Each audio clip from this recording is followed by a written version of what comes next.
Innocence, मेरी situation. क्या तुमने मेरी मदर को इस बारे में बताया? मैंने इसे डिनाई करने की जहमत भी नहीं उठाई। मैंने बस धीरे से सिर हिलाया। हाँ। सॉन्ग ने मुझे गुस्से में घूरा। शियन, तुमने ऐसा क्यों किया? तुम जानते हो, मेरी मदर एक डेमन है। मुझे नर्क में क्यों धकेला? मैंने हल्के से कहा। हम दोनों एक ही तरह के हैं। सॉन्ग सीयू दंग रह गया। तुरंत बाद उसने कहा, मुझे पता है, तुम्हें लगता होगा कि वो ऑनलाइन पोस्ट्स मैंने किए थे। मैंने नहीं किए। मैं ऐसा कभी नहीं करूंगा। मैं कसम खा सकता हूं। मैंने उसे बीच में ही रोक दिया। कसम खाने की जरूरत नहीं है। इस तरह प्रिटेंड करने का क्या फायदा? यह सुनकर सॉन्ग सीयू का चेहरा पीला पड़ गया। जब वेन यूटिंग आखिरकार और बर्दाश्त नहीं कर पाई तो वो मुझे थप्पड़ मारने के लिए आगे बढ़ी, लेकिन मैंने जल्दी से उसकी रिस्ट पकड़ ली। वेन यूटिंग ने मुझे गुस्से में घूरा। गु यीचन, तुम एक मैडमैन हो। मेरी लाइफ का सबसे बड़ा रिग्रेट तुम्हें प्यार करना है। मेरे लिप्स पर स्माइल और गहरी हो गई। तुमने एक बार मुझसे प्यार किया था। अगर तुमने सच में मुझसे कभी प्यार किया होता तो तुम सॉन्ग सीयू के प्रोवोकेशंस की वजह से मेरे खिलाफ खड़ी नहीं होती। अगर तुमने सच में मुझसे कभी प्यार किया होता तो जब मैं अपने लोएस्ट पर था तब तुम मुझे 2 बार और स्टैब नहीं करती। क्या ऐसा हो सकता है कि हम आज इस पॉइंट पर पहुंच गए हैं और तुमने एक बार भी सॉन्ग सीयू पर शक नहीं किया? हम चाइल्डहुड स्वीटहार्ट्स थे। हम बचपन से साथ बड़े हुए। बिना प्यार के भी 20 साल से ज्यादा की फ्रेंडशिप है। हम कभी ऐसे फ्रेंड्स थे जो किसी भी चीज के बारे में बात कर सकते थे। हमारी यूथ का वो दिल धड़काने वाला फर्स्ट लव, और फिर भी अब सिर्फ म्यूचुअल हेट्रेड है। वेन यूटिंग एक पल के लिए रुकी। सीयू बहुत काइंड है, तुम्हारी तरह हिपोक्रेट नहीं है। मैं ठंडी हंसी हंसा। मैंने सीधे एक रिकॉर्डिंग पेन निकाला। मैंने उसे ऑन किया और ली वे की आवाज आई। वो सॉन्ग सीयू था। डॉक्यूमेंट सॉन्ग सीयू की तरफ से थे। जिस दिन मैंने क्विट किया उसने अचानक मुझे डॉक्यूमेंट्स का एक फोल्डर दिया। वेन यूटिंग के एक्सप्रेशन धीरे धीरे सीरियस हो गए। वेन यूटिंग ने भी वो पोस्ट देखी थी। उसके अंदर वाकई बहुत सी डिफेमेटरी डिटेल्स थीं। कई पार्ट्स में जानबूझकर ट्रूथ को अवॉइड किया गया था। पर्पस मुझे एक मर्डरर का बेटा लेबल करना था। जैसा बाप वैसा बेटा, या साइकोपैथ होने जैसे क्राइम्स। रिकॉर्डिंग सुनने के बाद सॉन्ग सीयू का चेहरा बुरी तरह बदल गया। ये मैं नहीं था। ये फेक है। ली वे मुझे स्लेंडर कर रहा है। ये रिकॉर्डिंग फेक है। गु यीचन, तुम मुझे इस तरह फ्रेम कैसे कर सकते हो? मेरे लिप्स के कॉर्नर्स थोड़े ऊपर उठे। ये रिकॉर्डिंग वाकई फेक है। मैंने किसी से इसे रिकॉर्ड करवाया था। यह ली वे की आवाज बिल्कुल नहीं है। लेकिन तुम्हें कैसे पता चला कि वो पोस्ट्स ली वे ने किए थे? सॉन्ग सीयू का चेहरा कागज की तरह सफेद पड़ गया। वो एक पल के लिए स्पीचलेस था। मैं सॉन्ग सीयू के हॉस्पिटल बेड की तरफ बढ़ा। मैंने अपना हाथ उठाया और उसकी चिन को मजबूती से पकड़ा। सॉन्ग सीयू, इसे अच्छी तरह याद रखना। ये तो बस शुरुआत है। अगर मुझे पता चला कि पहले जो हुआ उसके पीछे भी तुम थे तो तुम्हें बहुत हैवी प्राइस चुकानी पड़ेगी। बोलने के बाद मैं मुड़ा और चला गया। वेन यूटिंग पहली बार बेड पर पड़े कमजोर सॉन्ग सीयू को ब्लैंकली घूरती रही। वो उसे कंफर्ट करने पास नहीं गई। सॉन्ग सीयू ने साफ पैनिक दिखाया। तुम्हें मुझ पर बिलीव करना होगा। उसने मुझे फ्रेम किया है। ये सब एक ट्रैप था। तुम जानती हो वो मुझसे कितनी नफरत करता है। मेरा सिर बहुत दर्द कर रहा है। सीयू ने अचानक अपना सिर पकड़ लिया। वेन यूटिंग भागकर पास आई और डॉक्टर को बुलाया। उसने सॉन्ग सीयू का हाथ पकड़ा। मैं तुम पर बिलीव करती हूँ। एजिटेटेड मत हो शीयू, मैं हमेशा तुम पर बिलीव करूंगी। सॉन्ग सीयू ने आखिरकार चैन की सांस ली। हालांकि एक बार जब शक का बीज बो दिया जाता है तो वो अंकुरित होता है और बेतहाशा बढ़ता है। शाम को जब यूटिंग उस अपार्टमेंट में लौटी जिसे वो सॉन्ग सीयू के साथ शेयर करती थी ताकि सॉन्ग सीयू के लिए कुछ साफ कपड़े पैक कर सके, लेकिन पूरे दिन मेरे शब्द उसके दिमाग में गूंजते रहे। यूटिंग, हम इस पॉइंट पर आ गए हैं। क्या तुमने कभी एक बार भी सॉन्ग सीयू पर शक नहीं किया? जब वो स्टडी के दरवाजे पर पहुंची, वेन यूटिंग के कदम अचानक रुक गए। सॉन्ग सीयू का लैपटॉप डेस्क पर ही था। ये पहली बार था जब उसने सॉन्ग सीयू का कंप्यूटर खोला था। कंप्यूटर में पासवर्ड था। जब वेन यूटिंग ने कुछ बार कोशिश की, सॉन्ग सीयू का बर्थडे, उसका अपना बर्थडे, या वो दिन जब वो और सॉन्ग सीयू एक साथ अब्रॉड गए थे, उनमें से किसी ने काम नहीं किया। वो हार मानने ही वाली थी। लेकिन अचानक उसके दिमाग में एक आइडिया आया। उसने नंबर्स की एक और स्ट्रिंग एंटर की। रिजल्ट ये रहा कि कंप्यूटर सच में अनलॉक हो गया। पासवर्ड असल में गु यीचे का बर्थडे था। सॉन्ग सीयू अपने दिल में उसकी कितनी परवाह करता था कि पासवर्ड उसका बर्थडे सेट किया। जब यूटिंग ने भौहें सिकोड़ी और कंप्यूटर खोला तो इसमें ज्यादा मेहनत नहीं लगी। वेन यूटिंग को एक फोल्डर मिला। फोल्डर इस पोस्टिंग इंसिडेंट की ओरिजिनल फोटोज से भरा था। वे ऑनलाइन तस्वीरों के बिल्कुल आइडेंटिकल थीं, हालांकि जिस समय वे सेव की गई थीं, ये पिक्चर्स 1 साल से ज्यादा पुरानी थीं। उस समय वे अभी भी अब्रॉड थे। दूसरे शब्दों में ये पिक्चर्स वाकई सॉन्ग सीयू द्वारा जानबूझकर किसी को टारगेट करने के लिए थीं। इसके अलावा अब्रॉड रहने के दौरान भी सॉन्ग सीयू मेरे बारे में डिफेमेटरी इन्फॉर्मेशन कलेक्ट करने की प्लॉटिंग कर रहा था। ये यहीं नहीं रुका। वेन यूटिंग को सॉन्ग के कंप्यूटर पर अलग अलग कैरेक्टराइज्ड फोल्डर्स भी मिले। वे सभी गू यीचे से रिलेटेड थे और वो सब ऐसी इन्फॉर्मेशन थी जो उसकी रेपुटेशन बर्बाद कर सकती थी। बेशक इसमें से ज्यादातर को आउट ऑफ कॉन्टेक्स्ट लिया गया था, फेक न्यूज जिसे जानबूझकर फैब्रिकेट किया गया था। एग्जाम्पल के लिए हाई स्कूल बुलिंग या फीमेल क्लासमेट्स को हैरास करना और इसी तरह की चीजें। हमने हाई स्कूल साथ में बिताया था। यूटिंग अच्छी तरह जानती थी कि मैंने कभी किसी को बुली नहीं किया, न ही मैं कोई डिलिंक्वेंट था। इसके अपोजिट हाई स्कूल में मैं हमेशा जनरस, सिंसियर था और मेरी एकेडमिक परफॉर्मेंस एक्सीलेंट थी, चाहे वो टीचर्स हों या फ्रेंड्स। हर कोई मुझे पसंद करता था। क्लियरली ये सभी स्लेंडरस एलिगेशंस थे। अगर इनमें से कोई भी रिलीज होता तो वो मुझ जैसे पब्लिक फिगर को एक बॉटमलेस खाई में धकेल सकता था। कमरे में लाइट्स ऑन नहीं थीं। मध्यम रोशनी वेन यूटिंग के इमोशनलेस चेहरे पर पड़ रही थी। उसे समझना बहुत मुश्किल लग रहा था। पिछले कुछ दिनों से मुझे शायद ही कोई लेजर टाइम मिला हो। हर सुबह मैं दोपहर तक सोता रहता। मेरी सीनियर सिस्टर हाल ही में डिजाइन ड्राफ्ट्स के लिए मुझ पर दबाव डाल रही थीं। चूंकि मेरे पास समय था, मैंने 2 सेट्स डिजाइन करना खत्म किया और उन्हें भेज दिया। शिया चिंग शुएर 3 दिनों से अब्रॉड बिजनेस ट्रिप पर थीं। वो आज ही वापस लौटी थीं। दोपहर में मुझे शिया क्विंग से एक मैसेज मिला। उसने मुझे उसके ऑफिस आने के लिए कहा ताकि उसके साथ लंच कर सकूं। चूंकि मैं वैसे भी फ्री था, मैं तुरंत चला गया। मेरी कार सीधे शुएन बिल्डिंग के अंडरग्राउंड पार्किंग लॉट में गई। फिर मैंने शिया चिंग की प्राइवेट एलिवेटर ली और सीधे ऊपर चला गया। ऑफिस। मैंने बस दरवाजा खोला और सीधे शिया किंग शुएर की पर्सनल सेक्रेटरी गाओचिन से टकरा गया। गाओचिन बिल्कुल भी सरप्राइज नहीं दिखी। हेलो मिस्टर ग्यू, प्रेसिडेंट शिया अभी वापस आ रही हैं। वो करीब 10 मिनट में अराइव करेंगी। मैंने एक्नॉलेजमेंट में सिर हिलाया। फिर मैं शिया किंग शुएर की ऑफिस चेयर पर बैठ गया। डेस्क पर डॉक्यूमेंट्स का एक स्टैक था। मैंने कैजुअली उन पर नजर डाली और एक बहुत ही फैमिलियर फोटो देखी। फोटो में गू हाओमिंग था। मैं खुद को रोक नहीं पाया और क्लोजर लुक के लिए फाइल उठा ली। ये एक जॉब एप्लीकेशन रिज्यूमे था। गू हाओमिंग प्लानिंग डायरेक्टर की पोजीशन के लिए अप्लाई कर रहा था। मेरी आंखों में एक कोल्ड ग्लिंट चमका। यूनिवर्सिटी के मेरे सोफोमोर ईयर में ज्यू हाओमिंग डीएनए टेस्ट रिजल्ट्स का एक स्टैक लेकर आया और ज्यू फैमिली के घर में घुस गया। उसके बाद उसकी और मेरी लाइफ पूरी तरह से टर्न अपसाइड डाउन हो गई। गू हाओमिंग की अडॉप्टिव मदर, जो मेरी बायोलॉजिकल मदर भी है, उसने ज्यू फैमिली से बदला लेने के लिए 20 साल पहले 2 बेबीज को स्विच करने की प्लॉटिंग की थी। गू हाओमिंग ने जो कहा उसके अकॉर्डिंग बचपन से एडल्टहुड तक उसे अब्यूज किया गया था।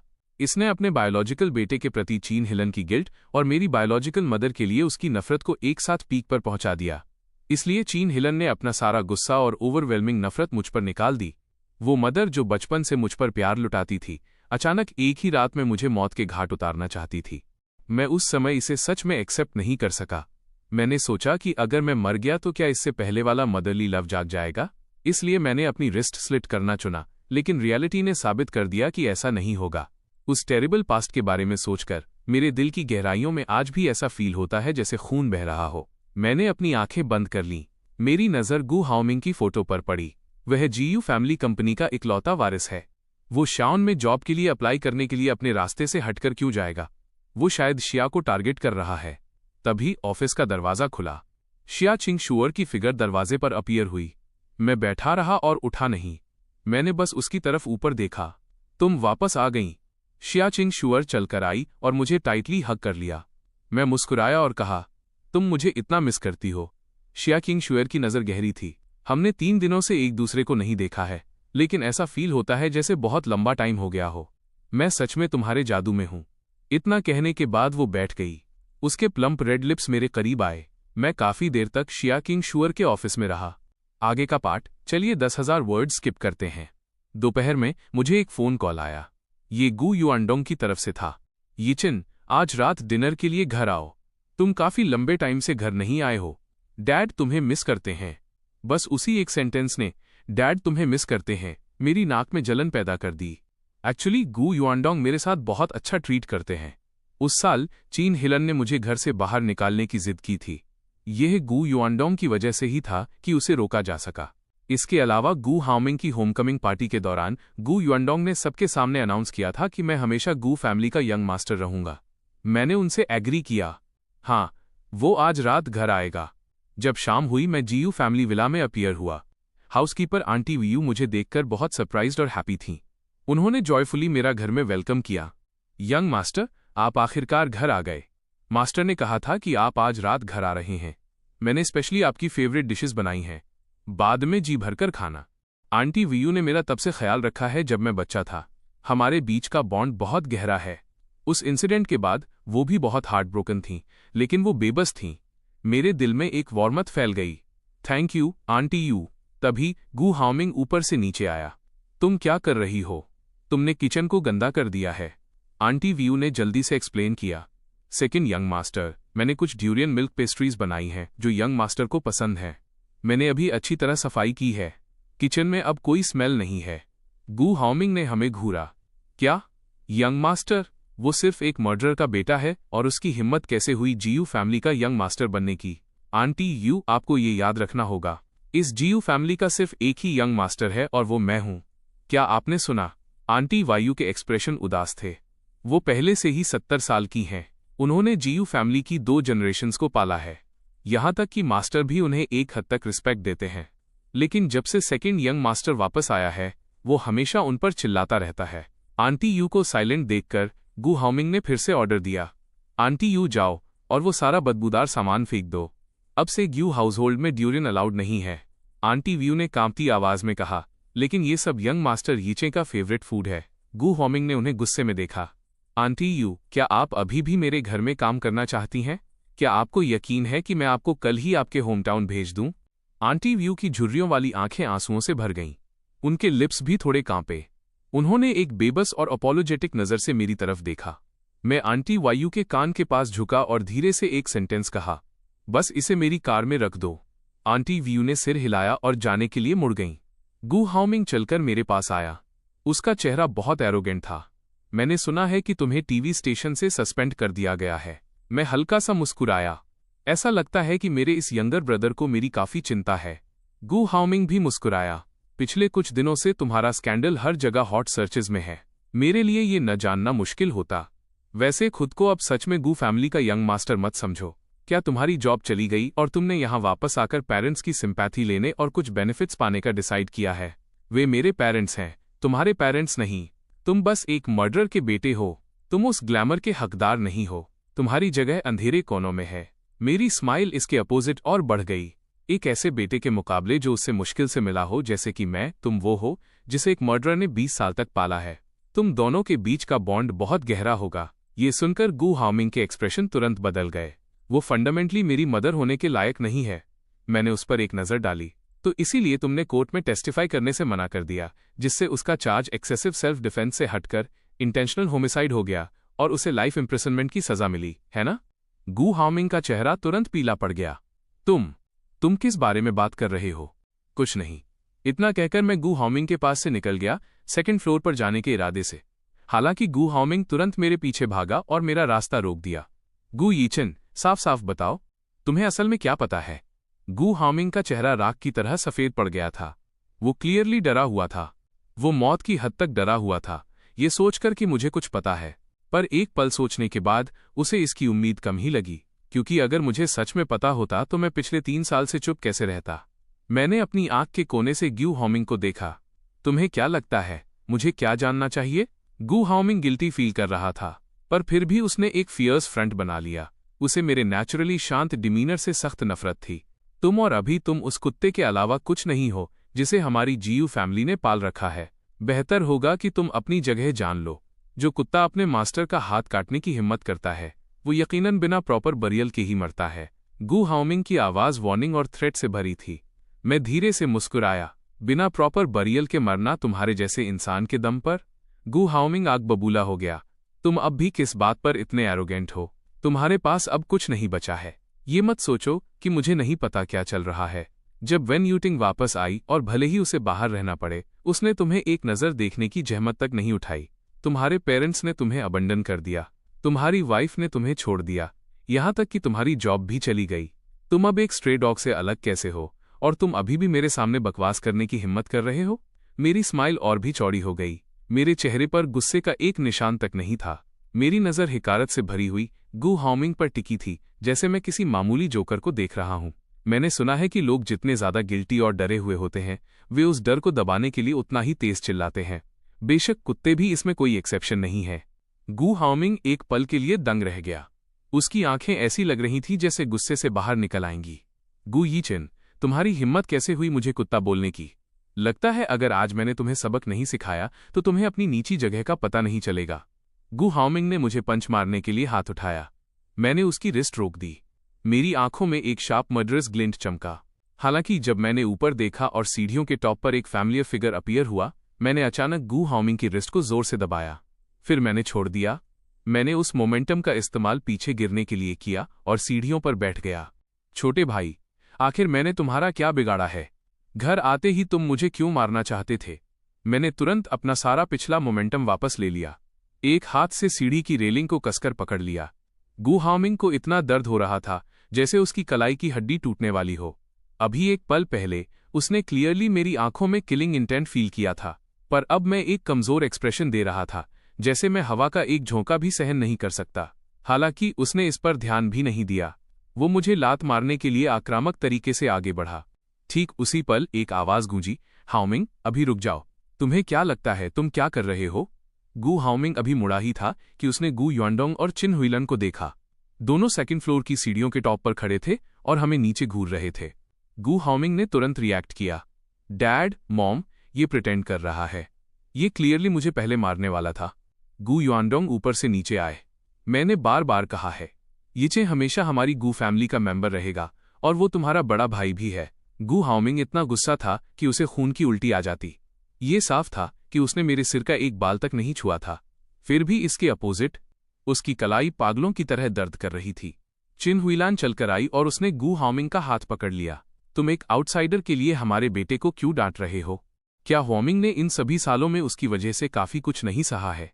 इतना कहने के बाद उसने गू हाओमिंग का हाथ पकड़ा और सीधे डाइनिंग रूम की ओर चली गई। जाने से पहले गू हाओमिंग ने पीछे मुड़कर मेरी ओर देखा। उसकी आंखें स्मगनेस और प्रोवोकेशन से भरी थीं।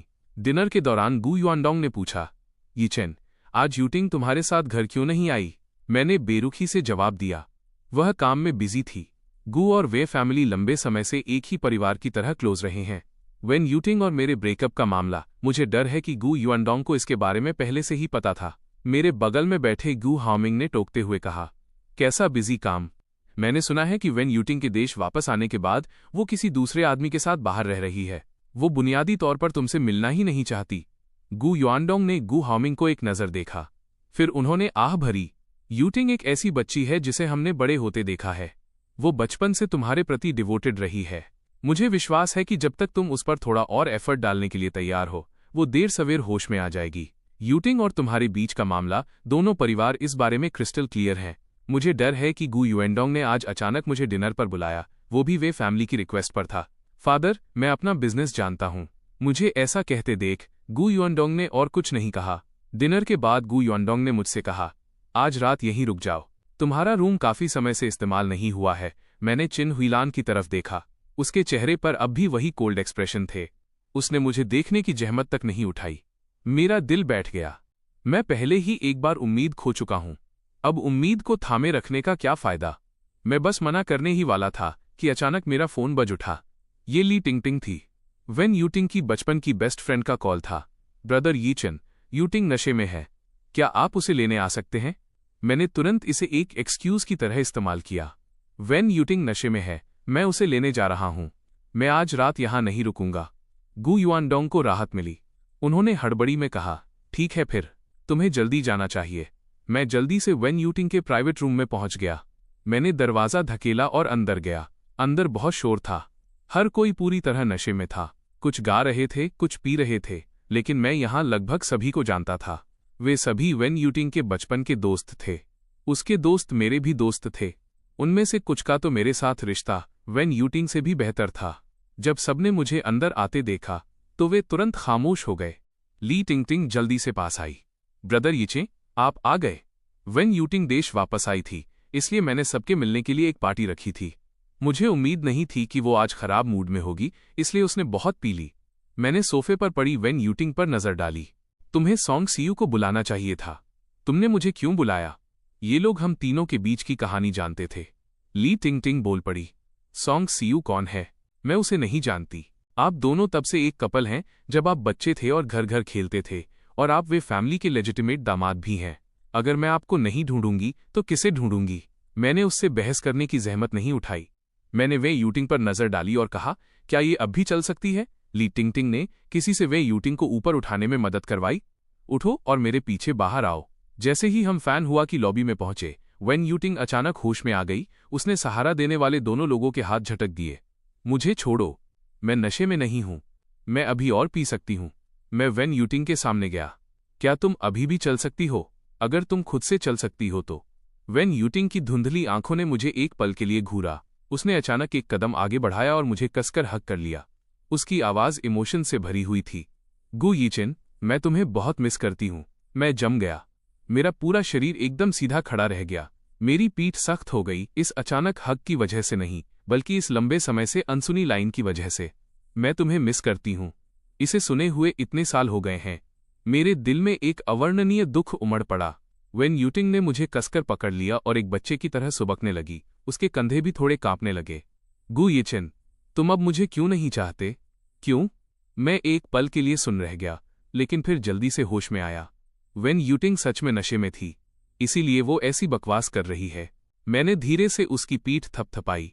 वेन यूटिंग, ध्यान से देखो, मैं गु यीचेन हूं, सॉन्ग सीयू नहीं। लेकिन वो बोलती रही, यीचेन, तुम मुझे अबंडन नहीं कर सकते। बाकी सब मुझे छोड़ सकते हैं, पर तुम नहीं। तुम मुझे नीची नजर से नहीं देख सकते। मैं तुम्हारी वजह से ऐसी बन गई हूं। यह सब तुम्हारी वजह से है। तुम इतने क्रूर कैसे हो सकते हो?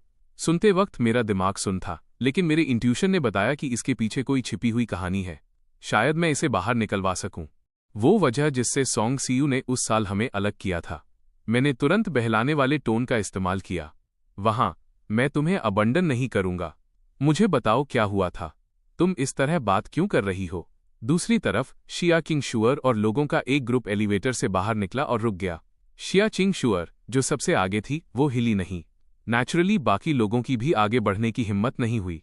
सबने शिया किंग शुअर की डायरेक्शन में देखा और देखा कि एक आदमी और एक औरत फैन हुआ की लॉबी में गले लग रहे हैं।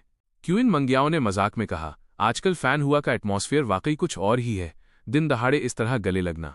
सॉन्ग बिंगबिंग ने जोड़ा, मुझे नहीं लगता कि वो फैन हुआ की लड़की है। वे एक ऐसे कपल की तरह लग रहे हैं जिनका लवर्स क्वारल हुआ हो और अब अपनी फीलिंग्स एक्सप्रेस करने के लिए अल्कोहल का सहारा ले रहे हों। जब सब मजाक कर रहे थे, क्यूइन मंग्याओ ने अचानक कुछ अनयूजुअल नोटिस किया। वो आदमी शायद सिया फैमिली की यंग मिस का बॉयफ्रेंड है। उसे ऐसा कहते सुन बाकी सबको भी कुछ याद आया। पूरा ग्रुप शिया चिंग शुअर की तरफ देखने लगा। यकीनन उसके एक्सप्रेशन डरावनी हद तक ठंडे हो गए थे। क्यूइन मंग्याओ की आंखें तेज थीं। उसने शायद कुछ और भी डिस्कवर कर लिया था। उसे हक करने वाली औरत शायद मिसवे है। कोई हैरानी नहीं कि उस दिन गोल्फ कोर्स पर वो वेन फैमिली के दामाद के साथ कम्पीट करना चाहता था।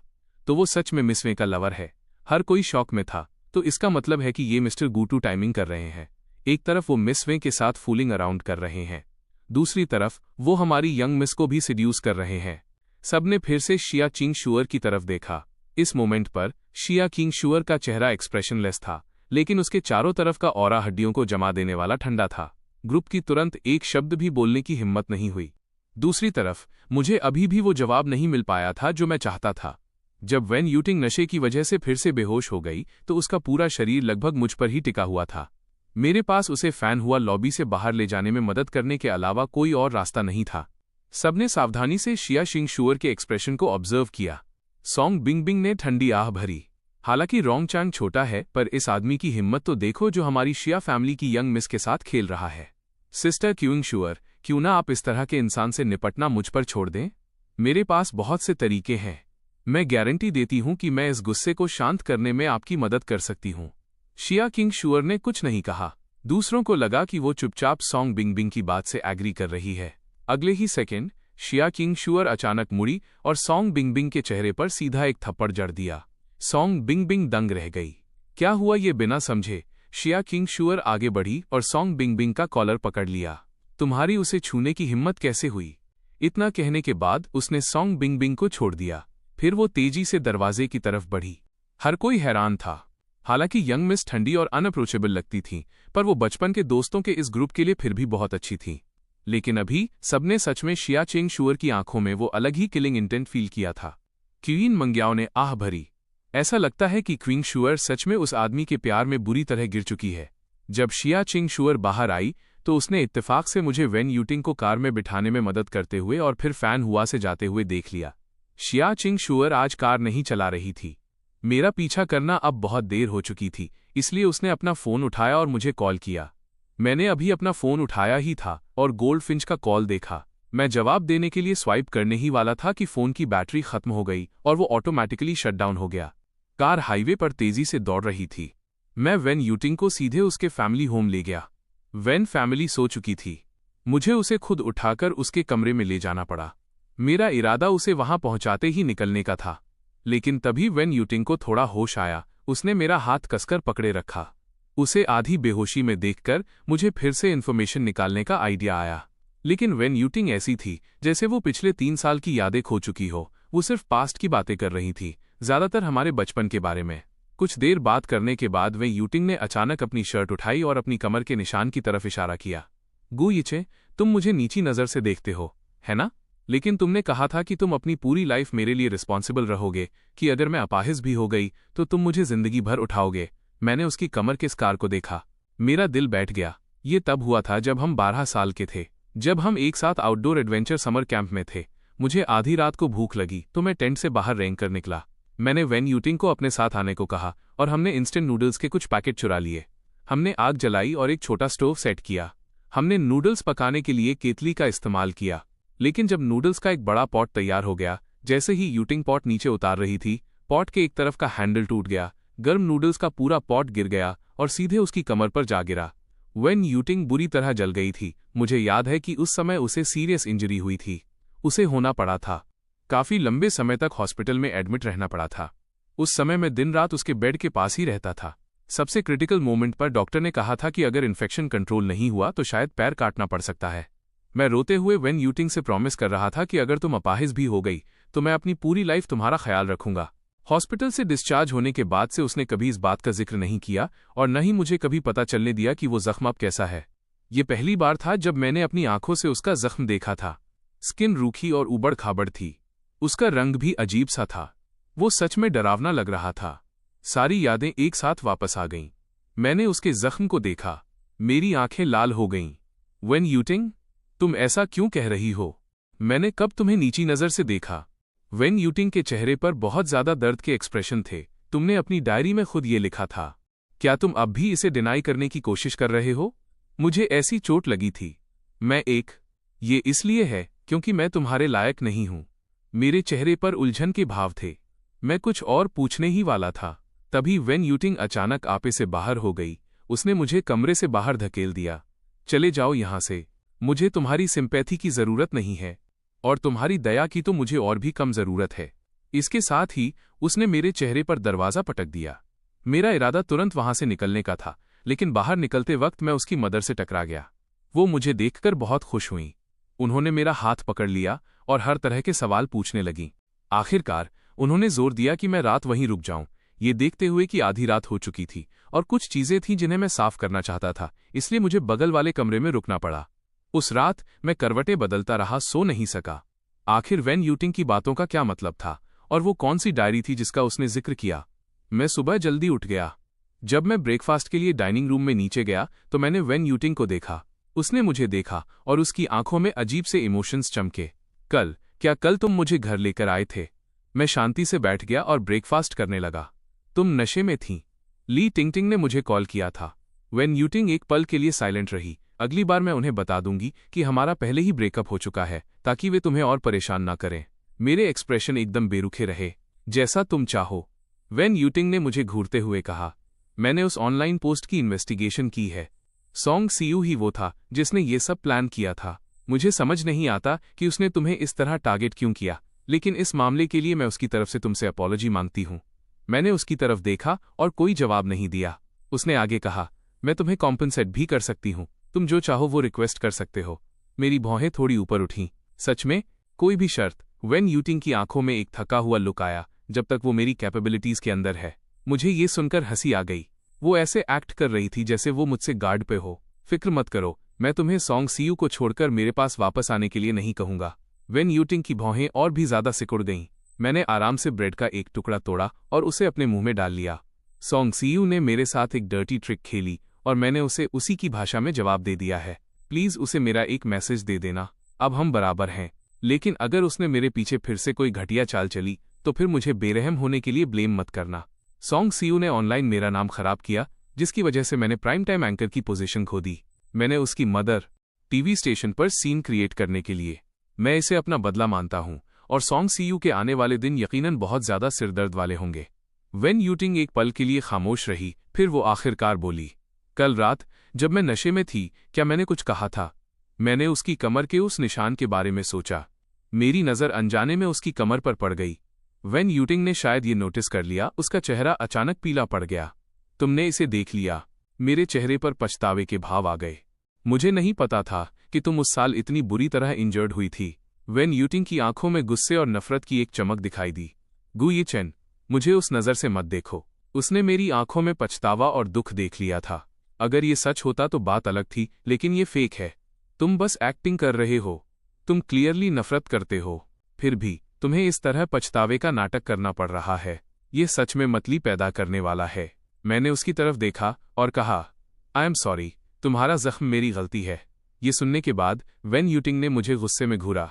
गुई चिन, मेरे सामने एक्टिंग करना बंद करो। ये तुम्हारे दिल में साफ है। तुम पूरी तरह नफरत से भरे हो, यहां तक कि तुम चाहते थे कि मैं बस मर जाऊं। अब तुम एक जीवित बोधिसत्व होने का नाटक क्यों कर रहे हो? मुझे उसकी बातों में की पॉइंट समझ आ गया। आखिर मैंने ऐसा क्या किया था जिससे तुम्हें उस वक्त ऐसा लगा? ये तुम्हारी डायरी में बहुत साफ लिखा था। क्या तुम अब भी इसे डिनाई करने की कोशिश कर रहे हो? ये सच है।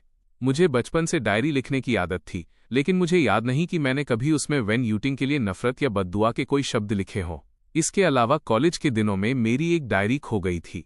मैंने तब से डायरी नहीं लिखी है। तुमने मेरी डायरी पढ़ी है तो मुझे बताओ मैंने एग्जैक्टली क्या लिखा था। भले ही कई साल बीत चुके हैं, लेकिन जब उसने उन डायरी एंट्रीज के बारे में सोचा तो वेन यूटिंग का दिल अभी भी दुख उठा। तुम बेहतर जानते हो कि तुमने क्या लिखा था। अगर तुम नहीं बताओगे तो बस वो डायरी ले आओ, हम सीधे एक दूसरे का सामना करेंगे। मेरा अंदाजा है कि जो डायरी मैंने खोई थी वो वेन यूटिंग के पास थी। वो ठंडी हंसी हंसी। मैंने उसे बहुत पहले जला दिया था। एटमॉस्फेयर बहुत ज्यादा टेंस हो गया। हवा में बारूद की गंध भर गई थी। मैंने पहले खुद को शांत करने की कोशिश की। मैंने तुम्हें पहले भी बताया था कि सॉन्ग सीयू ही वो था जिसने हमें अलग किया था। शायद तुमने तब इस पर यकीन नहीं किया, लेकिन अब तुम इसे देख पा रही होगी। सॉन्ग सीयू कोई दयालु इंसान नहीं है और न ही वो सांसारिक मामलों से उतना अलग है जितना तुम सोचती हो। हालांकि जब तुमने उसे पहले ही चुन लिया है तो पास्ट की किसी भी बात का अब कोई मतलब नहीं रह जाता।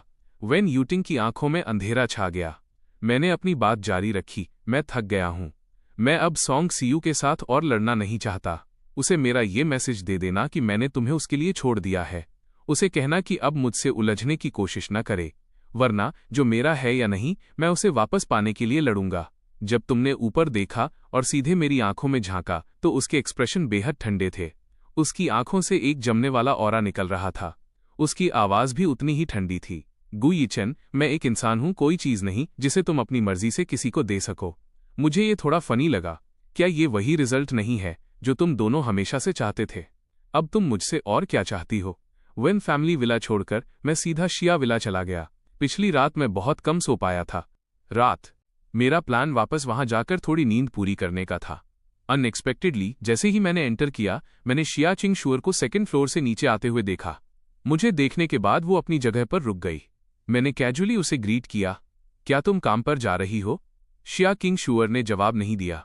वो बस खामोशी से ऊपर से मुझे नीचे घूरती रही तब तक जब तक मैं उसके पास से नहीं निकल गया। वो आखिरकार बोली, तुमने अपना फोन क्यों नहीं उठाया? मैंने चेक करने के लिए अपनी जेब से फोन निकाला। बैटरी डेड थी। मैंने नोटिस किया कि शिया चिंग शुअर के एक्सप्रेशन बहुत अच्छे नहीं थे, इसलिए मैंने प्यार से पूछा, क्या तुमने कल रात मेरा इंतजार किया था? क्या मैंने नहीं कहा था कि आज रात मुझे कुछ काम है और तुमसे वेट न करने के लिए कहा था? शिया चिंग शुअर ने मेरी आंखों में झांका, पर तुमने ये नहीं कहा था कि तुम पूरी रात बाहर रहोगे। मैं हल्का सा मुस्कुराया। मैं उसे बहलाने के लिए करीब गया और उसके लिप्स पर एक लाइट किस किया। आई एम सॉरी बेबी, अगली बार मैं तुम्हें पहले ही इन्फॉर्म कर दूंगी। इतना कहने के बाद मेरा इरादा ऊपर जाकर सोने के लिए उसके पास से निकलने का था, लेकिन मेरा हाथ शिया चिंग शुअर ने मजबूती से पकड़ लिया। गु यीचेन, तुम मुझे क्या समझते हो? कोई पालतू कुत्ता? उसकी आवाज गुस्से से भरी थी। जब तुम खुश होते हो तुम आते हो और मुझे सहलाते हो, जब नहीं होते तुम मुझे लात मारकर साइड कर देते हो। मुझे समझ नहीं आया कि इतनी सुबह शिया चिंग-शुएर इतनी गुस्से में क्यों थी। मैंने कल उसे साफ तौर पर वेट न करने के लिए कहा था, पर पिछले 3 सालों में वो कभी कभी इस तरह के टैंट्रम्स दिखाती थी, इसलिए मुझे पेशेंस के साथ उसे मनाना पड़ा। मैं कल सच में बिजी था। कैसा रहेगा अगर मैं आज रात इसकी भरपाई कर दूं? आमतौर पर इतना मनाने पर शिया चिंग-शुएर का गुस्सा खत्म हो जाता था, पर इस बार उसके एक्सप्रेशन बिल्कुल भी सॉफ्ट नहीं हुए। इसके अपोजिट वो और भी ठंडे हो गए। जिस बिजी काम का तुमने जिक्र किया, क्या वो फैन हुआ होटल की लॉबी में वेन यूटिंग को इंटीमेटली हक करना था? मुझे तुरंत प्रॉब्लम समझ आ गई। तुम कल रात फैन हुआ में भी थीं। ऐसा लगता है कि शिया चिंग-शुएर ने मुझे और वेन यूटिंग को साथ देख लिया था। कोई हैरानी नहीं कि वो इतनी फ्यूरियस थी। मैंने एक पल सोचा और एक्सप्लेन किया। वो कल रात बहुत ज्यादा नशे में थी, इसलिए मुझे उसे घर छोड़ना पड़ा। शिया चिंग-शुएर ने भौहें सिकोड़ी। वो नशे में थी, उससे तुम्हारा क्या लेना देना कि तुम्हें उसे घर छोड़ना पड़ा? गु यीचिन, आखिर तुम्हारे और उसके बीच अब क्या रिलेशनशिप है? वेन फैमिली ने मुझ पर जो काइंडनेस दिखाई है उसे देखते हुए उसे घर छोड़ना इतना अनरीजनेबल नहीं है। शिया चिंग-शुएर ने तंज कसा। क्या तुम वाकई उस काइंडनेस को लेकर कंसर्न हो, या तुम अब भी वेन यूटिंग के प्यार में डूबे हो? कल वेन यूटिंग को हक करते हुए तुमने जो शब्द कहे, मैंने उसका एक एक शब्द सुना है। तुमने उसे प्यार से यूटिंग बुलाया और यहां तक कि उसे फिर कभी न छोड़ने का प्रॉमिस भी किया। उसे ऐसे बहला रहे थे जैसे वो कोई बच्ची हो। शिया चिंग-शुएर के लिप्स के कॉर्नर्स एक सार्कास्टिक स्माइल में उठे। क्या मैंने तुम्हारी सेवा ठीक से नहीं की कि तुम वेन यूटिंग के साथ रिकन्सिलिएशन के लिए इतने उतावले हो? मेरी नजर तुरंत ठंडी हो गई, पर मेरे लिप्स पर एक स्मर्क अभी भी था। मिस सिया, तुमने अपनी हद पार कर दी है। हमारे बीच का रिलेशनशिप इतना भी नहीं है कि मुझे तुम्हें ये चीजें एक्सप्लेन करनी पड़े, इसलिए प्लीज ये इंटेरोगेटिंग एक्सप्रेशन देना बंद करो। हम बस म्यूचुअली बेनिफिशियल पार्टनर्स हैं जो एक दूसरे को प्लीज करने के लिए साथ आते हैं। हम हस्बैंड वाइफ नहीं हैं और न ही हम लवर्स हैं। मैं सिर्फ इतना कह सकता हूं कि मैंने हमारे बीच के कॉन्ट्रैक्ट का उल्लंघन नहीं किया है। जहां तक मेरे दिल और मेरे थॉट्स की बात है, तुम्हें उसमें दखल देने का कोई हक नहीं है। बेशक अगर मिस शिया बोर हो गई हैं तो आप किसी भी वक्त ये रिलेशनशिप खत्म कर सकती हैं। मैं तुरंत यहां से मूव आउट कर जाऊंगा। शिया चिंग-शुएर अपने सामने खड़े हैंडसम आदमी को घूरती रही। मेरा मतलब पहले से ही बहुत साफ था। मैं वेन यूटिंग के साथ नहीं सोया था, लेकिन उसकी इमेज अब भी मेरे दिल में है, इसीलिए मैंने उसे इंटरफेयर न करने के लिए कहा। शिया चिंग-शुएर को तो ये शक भी हुआ कि अगर वो खत्म शब्द कह दे तो मैं बड़ी उत्सुकता से तुरंत चला जाऊंगा और शायद सेलिब्रेट करने के लिए शैंपेन की बोतल भी खोल लूं। शिया चिंग-शुएर ने मुझे छोड़ दिया और तेजी से बाहर निकल गई। मुझे अचानक और भी ज्यादा थकान महसूस होने लगी। अभी मेरा वे फैमिली के घर पर वे यूटिंग के साथ झगड़ा हुआ था और अब ये सब। मैं समझ सकता हूं कि इंसानों में पॉजिटिवनेस की भावना होती है, ये काफी नॉर्मल है, लेकिन मैंने हमारे एग्रीमेंट के खिलाफ कुछ नहीं किया। अगर मुझे सबको मनाने के लिए खुद को इतना झुकाना पड़ा तो जिंदगी बहुत थकाऊ हो जाएगी। मैं पूरी दोपहर सोता रहा। आखिरकार मेरा फोन पूरी तरह चार्ज हो गया। जैसे ही मैंने इसे ऑन किया, स्क्रीन मिस्ड कॉल नोटिफिकेशन से भर गई। वे सभी कल रात की शिया चिंग की कॉल्स थीं। उसने सुबह 4 बजे भी एक बार कॉल किया था। पता चला कि उसने पूरी रात मेरा इंतजार किया था। मैंने एक ठंडी आह भरी। मेरे अंदर एक अवर्णनीय भावना उमड़ पड़ी। एक्चुअली मैं उतना लापरवाह नहीं था जितना उस वक्त दिख रहा था जब वेन यूटिंग देश वापस आई थी। मैंने शिया चिंग-शुएर के साथ ब्रेकअप करने का फैसला क्यों किया? क्योंकि मुझे एहसास हुआ कि इस गोल्डफिंच के लिए मेरे मन में कुछ अनयूजुअल फीलिंग्स डेवलप होने लगी हैं। मैं खुद को प्यार में पड़ने की इजाजत नहीं दे सकता था, इसलिए मैं सारे रिश्ते पूरी तरह खत्म करना चाहता था। लेकिन मैंने कभी उम्मीद नहीं की थी कि जिस इंसान के साथ मैं इन्वॉल्व हुआ वो बीजिंग की हाई सोसाइटी की बड़ी यंग मिस थी। पासा तुरंत पलट गया। अब ये मेरी मर्जी नहीं थी कि मैं जब चाहूं तब चला जाऊं। पहल अब शिया चिंग-शुएर के हाथों में थी, लेकिन अपने दिल की गहराई से मैं सच में उसके साथ बहुत ज्यादा उलझना नहीं चाहता था। शिया चिंग-शुएर आग का एक गड्ढा थी, वेन यूटिंग से भी ज्यादा डरावनी।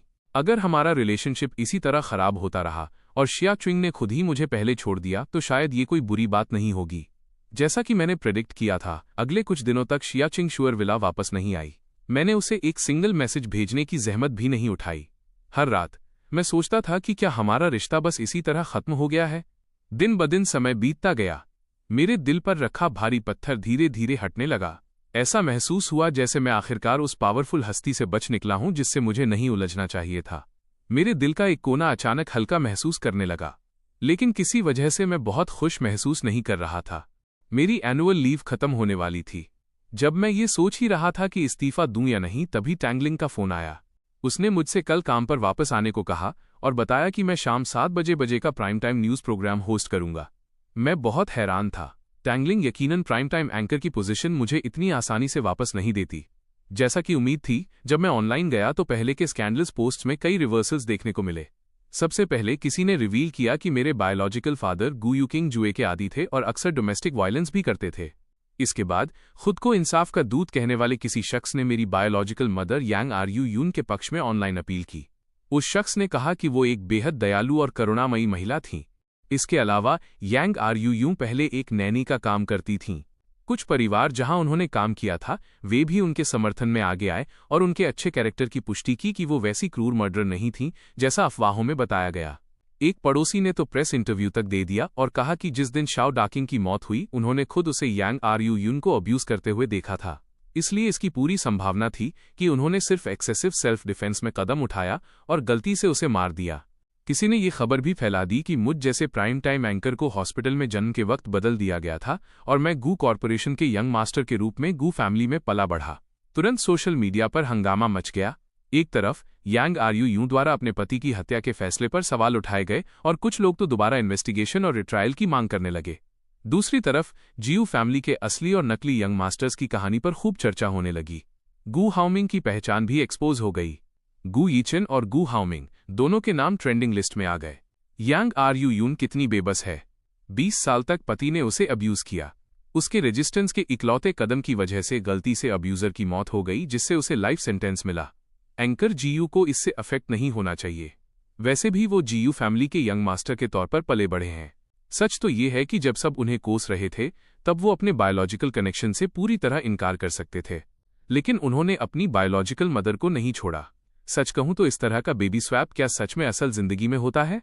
वो असली यंग मास्टर गू हाओमिंग भी बहुत बेचारा है, जिसे ऐसे माहौल में बड़ा होना पड़ा। मेरे बारे में ऑनलाइन पब्लिक ओपिनियन 180 डिग्री घूम चुका था। लोग तो एक सुर में मांग कर रहे थे कि मैं prime time news program host करने वापस आऊं। शुरुआत में WBO पर मेरे सिर्फ 1 लाख फॉलोअर्स थे, लेकिन रातों रात ये संख्या बढ़कर 30 लाख हो गई। टैंग लिंग ने यकीनन मीडिया की ये अपील देखी होगी और इसीलिए उसने मुझे प्राइम टाइम स्लॉट में लौटने के लिए कहा। बेशक मुझे नहीं लगा था कि ऑनलाइन कम्युनिटी अचानक इतनी जल्दी अपना एटीट्यूड बदल देगी। पर्दे के पीछे से चीजों को कंट्रोल करने वाला कोई हाथ जरूर था। यांग आरयू यून से जुड़े मामलों की इतनी डिटेल में जांच करना और पब्लिक ओपिनियन को मैनिपुलेट करना ये किसी आम इंसान के बस की बात नहीं थी। क्या ये शिया किंग शुअर थी? पहली बार मुझे थोड़ी झिझक महसूस हुई। मैंने कई बार कॉल करने के लिए फोन उठाया, लेकिन फिर रुक गया। दोपहर ढलते ढलते जब मैं अभी भी झिझक ही रहा था, मेरा फोन अचानक बज उठा। यही शिया चिंग शुअर का कॉल था। मैंने कुछ सेकंड तक स्क्रीन को देखा और फिर जवाब दिया। कॉल कनेक्ट होने के बाद मैं पहले नहीं बोला। शिया किंग कुछ सेकंड तक साइलेंट रही, फिर दूसरी तरफ से उसकी आवाज आई, अगर मैं तुम्हें नहीं ढूंढती तो क्या तुम पूरी लाइफ मुझे कभी नहीं ढूंढते? लेकिन मैंने बदले में एक सवाल किया, ऑनलाइन जो कुछ भी है, क्या वो सब तुमने किया है? शिया धीरे से हंसी, सही कहा, इसमें मेरे काफी पैसे खर्च हुए हैं। तुम कैसे प्लान करने वाली हो? मैं भी मुस्कुराया। तो फिर आज रात का डिनर मेरी तरफ से। हमने यूनिंग रेस्टोरेंट में मिलने का फैसला किया क्योंकि सारे प्राइवेट रूम्स पहले से बुक थे। हमें मेन डाइनिंग हॉल में बैठना पड़ा। मैंने खिड़की के पास एक जगह चुनी और ऑर्डर देना शुरू किया। तभी एक आवाज आई, क्या इत्तेफाक है भाई, आप भी यहां डिनर के लिए आए हैं? मैंने ऊपर देखा तो गू हाओमिंग था। उसके साथ चीन हिलन और गू युएनडोंग भी थे। मैं खड़ा हुआ, उनकी तरफ देखा और ग्रीट किया, फादर, मदर। चीन हिलन हमेशा की तरह ठंडी थीं। उन्होंने बिना कोई जवाब दिए मुझे एक नज़र देखा, लेकिन इसके अपोजिट गू युआनडोंग ने एक्सप्लेन किया, तुम्हारी मदर और मैं यहाँ वेन्यू चेक करने आए थे। अगले संडे हाओमिंग का बर्थडे है। हम यहाँ के बैंक्वेट हॉल में एक बड़ी पार्टी रखने का प्लान कर रहे हैं। इससे पहले कि मैं कुछ कहता, गू हाओमिंग तुरंत बोल पड़ा, अगला संडे तुम्हारा भी बर्थडे है। चूंकि हम एक ही दिन बर्थडे शेयर करते हैं, तो कैसा रहेगा अगर हम इसे साथ में सेलिब्रेट करें? मैंने अपना हाथ हिलाया और कहा, कोई जरूरत नहीं है, मैं अपने छोटे भाई का स्पॉटलाइट नहीं चुराना चाहता। गू हाओमिंग ने तंज कसा, तुम्हें लगता है कि तुम मेरी चमक चुरा सकते हो? इतना कहने के बाद उसे अचानक याद आया कि गू युआनडोंग और चिन हुईलान वहीं खड़े थे। उसने तुरंत अपना टोन बदल लिया, मॉम, वो हमारी जीयू फैमिली के बड़े यंग मास्टर हैं। आखिरकार हम नहीं चाहते कि आउटसाइडर्स ये सोचें कि हमारी जीयू फैमिली अपने अडॉप्टेड बेटे के साथ बुरा बर्ताव करती है। मैं उसके साथ अपना बर्थडे सेलिब्रेट करने के लिए तैयार हूं, ताकि दुनिया देख सके कि जीयू फैमिली के बच्चे आपस में बहुत अच्छे से रहते हैं, वैसा नहीं जैसा अफवाहों में कहा जाता है। हाल ही में इंटरनेट पर असली और नकली यंग मास्टर का टॉपिक छाया हुआ है। जीयू फैमिली के असली और नकली यंग मास्टर की कहानी अब रोंगचेंग में हर कोई जानता है। सबसे ज्यादा गुस्सा यकीनन गु हाओमिंग को था। उसने एक अमीर परिवार का लेजिटिमेट यंग मास्टर बनने के लिए बहुत मेहनत की थी। फिर भी अब पूरा शहर जानता था कि वो कितने भयानक परिवार में पला बढ़ा है। जिस माँ ने उसे पाला वो एक मर्डरर थी और उसका बाप एक जुआरी। हालांकि ऑनलाइन कम्युनिटी का उसके प्रति रवैया ज्यादातर सिंपैथी और दया का था। उसे उस दया की कोई परवाह नहीं थी। उसे तो किस्मत का धनी बच्चा होना चाहिए था। उन आम लोगों को उसे दया दिखाने का क्या हक था। नेटिजन्स ने तो यहां तक अफवाहें फैला दी कि जीयू पेरेंट्स उस अडॉप्टेड बेटे को ज्यादा फेवर करते हैं जिसे उन्होंने 20 साल तक पाला, जबकि उनके अपने बायोलॉजिकल बेटे जैसे कि उसका परिवार में कोई स्टेटस नहीं है और वो एक मिजरेबल लाइफ जी रहा है। इसलिए इस बर्थडे पार्टी के लिए उसने हाई सोसाइटी और मीडिया के लगभग हर किसी को इन्वाइट किया था। वो सबको जीयू फैमिली में अपना स्टेटस दिखाना चाहता था और ये भी कि गु यीचेन कितना मामूली इंसान है। इसलिए इस बर्थडे पार्टी में गु यीचेन का मौजूद होना जरूरी था। ये सोचकर गु हाओमिंग अपने पेरेंट्स की तरफ मुड़ा और कहा, डैड मॉम, मैं सच में अपने भाई के साथ अपना बर्थडे सेलिब्रेट करना चाहता हूँ। चीन हिलन ने मेरी तरफ देखा और कहा, ऑनलाइन न्यूज का गु फैमिली और हाओमिंग पर काफी इम्पैक्ट पड़ा है। क्या तुम अपने फायदे के लिए हाओमिंग के ऑनर को नजरअंदाज कर रहे हो? क्या तुमने कभी सोचा है कि इसका हाओमिंग पर कितना भयानक इम्पैक्ट पड़ेगा? मैं सुनते ही समझ गया। चीन हिलन को लगा कि मेरे और गु हाओमिंग के बीच असली और नकली यंग मास्टर वाली न्यूज मैंने ही रिलीज की है। मैंने एक्सप्लेन करने की जहमत नहीं उठाई क्योंकि वो मेरी कही किसी बात पर यकीन नहीं करती। मुझे शायद बहाने बनाते हुए ही देखा जाता। मैं मुस्कुराया और पूछा, तो क्या? चिन हुईलान ने जवाब दिया, हाओमिंग की इस बार की बर्थडे पार्टी के लिए तुम्हारा वहां होना बेहद जरूरी है। मुझे फर्क नहीं पड़ता कि तुम दोनों डेली बेसिस पर कैसे लड़ते हो, लेकिन उस दिन तुम्हें मेरे लिए प्यारे भाइयों की तरह एक्ट करना होगा। ये सिर्फ हाओमिंग के फ्यूचर के लिए नहीं है, बल्कि पूरी गु फैमिली के ऑनर की बात है। तुम खुश हो या नहीं, मुझे परवाह नहीं। ये वो कर्ज है जो तुम पर हाओमिंग का उधार है और हमारी पूरी गु फैमिली का उधार है। कर्ज शब्द ने मुझे स्पीचलेस कर दिया। गु यानडोंग ने देखा कि एटमॉस्फेयर थोड़ा टेंस है और बीच बचाव करने के लिए बोले, तुम्हारी मदर असल में चाहती हैं कि तुम वहां रहो। वो बस जुबान की कड़वी हैं पर दिल की साफ हैं। तुमने 3 साल से घर पर अपना बर्थडे सेलिब्रेट नहीं किया है। इस बार साथ में सेलिब्रेट करते हैं। मैं मुस्कुराया। हाँ ठीक है, मैं वहां रहूंगा। जब तक मेरा छोटा भाई खुश है मैं कुछ भी करूंगा। ये सुनकर गु युएनडोंग ने मेरा कंधा थपथपाया। ये हुई न मेरे अच्छे बेटे वाली बात। गु हाओमिंग ने मेरे लिप्स पर स्माइल देखी और उसे अचानक एक बैड फीलिंग हुई, पर उसे यकीन नहीं था कि मैं कोई प्रॉब्लम क्रिएट कर सकता हूं, क्योंकि वो जानता था कि मेरी कमजोरी चीन हिलन है। जब तक चिन हुईलान उसकी साइड थी वो हमेशा मुझे अपने अंगूठे के नीचे रख सकता था। जैसे ही गु हाओमिंग और चिन हुईलान गए, शिया किंग शुअर चलकर पास आई। तुम यहां ख्यालों में खोए क्या कर रहे हो? मैंने ऊपर देखा और तुरंत मुस्कुरा दिया। मैं तुम्हारे बारे में ही सोच रहा था। एक्चुअली शियाचिंग शुअर के दिल में पहले तो दबे हुए गुस्से का एक गुबार था। उसने कई दिनों तक मुझे न ढूंढने की कोशिश की थी, फिर भी मैंने उस पर कोई ध्यान नहीं दिया था, यहां तक कि एक सिंगल मैसेज भी नहीं भेजा। इसकी वजह से वो पूरे दिन अपने फोन को घूरती रहती थी, यहां तक कि उसकी कंपनी के एम्प्लॉयज को लगा कि उस पर कोई साया है। पर अब मेरी हैंडसम स्माइल देखकर उसके दिल की सारी नाराजगी एक पल में गायब हो गई और उसकी जगह एक दुख और बेबसी ने ले ली। वो मन ही मन खुद को इतना कमजोर होने के लिए कोस रही थी। शिया किंग शुअर का कोल्ड और एरोगेंट चेहरा थोड़ा सॉफ्ट हुआ, पर उसने फिर भी अपनी नाराजगी जताई। तुम्हारे लिए ये कहना आसान है कि तुम मुझे मिस करते हो, पर तुमने एक बार भी मुझे ढूंढने की कोशिश नहीं की। मैं मुस्कुराया। क्या इसलिए नहीं क्योंकि महान मिस इतनी बिजी हैं? मेरी हिम्मत कैसे होती कि मैं तुम्हें कैजुअली डिस्टर्ब करूं? वो जानती थी कि मैं बहाना बना रहा हूं, पर वो इसे एक्सपोज नहीं कर पाई। शियाचिंग शुअर समझ गई थी कि अगर उसने इस बार मुझे ढूंढने की पहल नहीं की होती तो शायद हम सच में खत्म हो गए होते। मैंने उसे मेनू थमाया। तुम ऑर्डर करो, आज मेरी तरफ से ट्रीट है। इसे महान मिस शिया के लिए मेरा अपॉलॉजी गिफ्ट समझो। शिया किंग शुअर ने मुंह बनाया। अगर अपॉलॉजी इफेक्टिव होती तो पुलिस का क्या काम होता? मैंने उसे एक हल्की सी नजर से देखा। बस बहुत हुआ। ये सुनकर शिया चिंग शुअर ओबीडियंटली बैठ गई। पहला राउंड उसकी बुरी हार के साथ खत्म हुआ। महान मिस शिया, जिससे सब डरते थे, आखिरकार एक बात समझ गई थी। इस हार्टलेस आदमी का सामना करते समय वो एक बिगड़ी हुई मिस की तरह एक्ट नहीं कर सकती थी या गायब होने वाले खेल नहीं खेल सकती थी, वरना वो बस किसी और के लिए अंदर आने का मौका क्रिएट कर देगी। तब तक उसकी रोने वाली आवाज भी कोई नहीं सुनेगा। खाने के दौरान शिया किंग शुअर आखिरकार बोली, पिछले कुछ दिनों में मैंने लोगों से मिसेज यांग की इन्वेस्टिगेशन करवाई और अचानक कुछ सरप्राइजिंग चीजें डिस्कवर की। मैं जानता था कि शिया किंग शुअर यांग आरयू यून की इन्वेस्टिगेशन कर रही थी।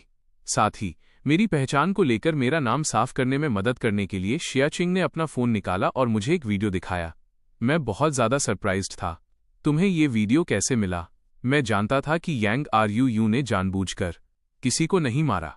इन सालों में मैंने अपील की तैयारी के लिए लूप होल्स ढूंढने की बहुत कोशिश की, लेकिन गू हाओमिंग ने गवाह के तौर पर सामने आने से मना कर दिया।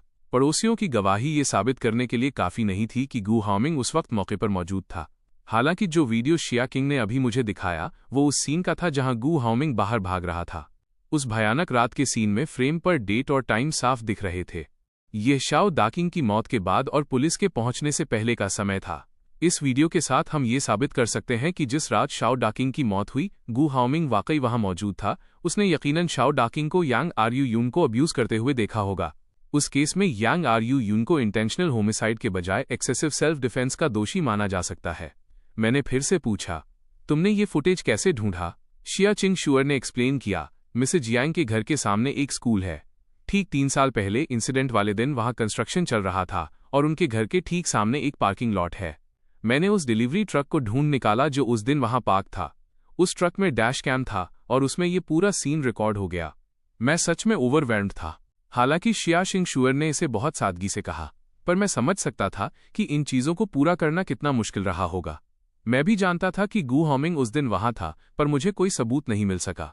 मैं उसे कोर्ट में गवाही देने के लिए मजबूर भी नहीं कर सकता था। तुम्हारा बहुत बहुत शुक्रिया। तुमने वाकई मुझ पर बहुत बड़ा एहसान किया है।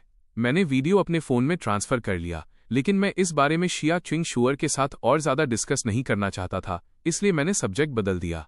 अब मुझ पर तुम्हारा एक और उधार हो गया है। तुम क्या चाहती हो कि मैं इसे कैसे चुकाऊं?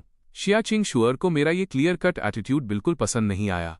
उसने भौहें सिकोड़ी और कहा, लेकिन मुझे अच्छा लगता है जब तुम इस तरह मेरे कर्जदार होते हो। मैं बस मुस्कुरा दिया और बात टाल दी। हमने डिनर शुरू किया। बाहर जाने के बाद गू हाओमिंग वापस चिन हुईलान और गू युआनडोंग के सामने आ गया। वो वहां मेरे लिए चीजें मुश्किल नहीं कर सकता था, लेकिन उसका यांग आरयू यून के साथ रिश्ता रिवील करने वाली मेरी बात का हिसाब वो यकीनन अभी भी बराबर करना चाहता था। जब गू हाओमिंग लौटा तो उसने मुझे एक औरत के साथ डिनर करते देखा। मेरे मुंह के कोने पर थोड़ा स्टेक सॉस लगा था। वो औरत अचानक खड़ी हुई और सॉस पोंछने में मेरी मदद करते हुए वो करीब झुकी और मेरे लिप्स के कोने पर एक लाइट किस किया, और मैंने उसे बिल्कुल भी अवॉइड नहीं किया। मैंने तो बस एक स्प्रिंग ब्रीज जैसी ब्राइट स्माइल दी। गू हाओमिंग उस औरत के पीछे खड़ा था, इसलिए वो सिर्फ उसकी पीठ देख सकता था। भले ही वो सिर्फ उसकी पीठ थी, पर उसकी फिगर देखकर गू हाओमिंग को यकीन था कि वो यकीनन वेन यूटिंग नहीं है। गू हाओमिंग शॉक में था। गू यीचेन चीटिंग कर रहा है। उस झटके के बाद जो चीज उसके दिमाग में भरी वो थी बेतहाशा खुशी और दूसरे की बदकिस्मती पर मजे लेना। वो तुरंत मुझे एक्सपोज करने के लिए बाहर नहीं भागा, बल्कि चुपचाप अपना फोन निकाला और जल्दी से एक छोटा वीडियो रिकॉर्ड किया, फिर तुरंत उसे वेन यूटिंग को भेज दिया। जब वेन यूटिंग को वो फोटो मिली तब वो सॉन्ग सीयू के हॉस्पिटल डिस्चार्ज प्रोसीजर हैंडल कर रही थी। मैसेज गू हाओमिंग की तरफ से था। उसके मन में गू हाओमिंग के लिए कोई अच्छी इंप्रेशन नहीं थी। जो झुग्गियों में पला बढ़ा था, असुरक्षित और संवेदनशील, हमेशा अपने स्टेटस को लेकर बहुत ज्यादा परेशान रहने वाला। हालांकि वे दोनों दोस्त थे, पर उन्होंने कभी एक दूसरे से एक शब्द भी नहीं कहा था। गू हाओमिंग ने एक छोटा वीडियो क्लिप भेजा। वीडियो में मैं एक औरत के साथ खाना खा रहा था। हम दोनों हंस रहे थे और खुशी खुशी बातें कर रहे थे। अचानक वो औरत करीब झुकी और मेरे लिप्स पर किस किया। मैंने उसे बिल्कुल भी पीछे नहीं हटाया। मैं तो बस ब्राइट स्माइल दे रहा था। वेन यूटिंग का दिल जैसे निचोड़ दिया गया हो। फोन पकड़े हुए उसके हाथ अनजाने में कस गए। उसे अचानक वो रात याद आई जब वो देश वापस लौटी थी। जब मैंने उससे कहा था कि मेरी पहले से ही एक गर्लफ्रेंड है, उस वक्त उसे लगा था कि मैं बस नाटक कर रहा हूं। पता चला कि सब कुछ सच था। मैंने वाकई एक नई गर्लफ्रेंड ढूंढ ली थी। वेन यूटिंग के दिल में एक नामहीन गुस्से का गुबार उठा और उसने तुरंत मेरा नंबर डायल किया। दूसरी तरफ शिया चिंग शुअर और मैंने अभी अभी अपना खाना खत्म किया था और निकलने की तैयारी कर रहे थे कि तभी टेबल पर रखा फोन जल उठा। शिया चिंग शुअर ने साफ तौर पर वो 3 शब्द देखे, वेन यूटिंग, और उसके एक्सप्रेशन तुरंत ठंडे हो गए। मैंने फोन उठाया और किंग शुअर पर एक नजर डाली, पर आखिरकार जवाब दिया, क्या बात है?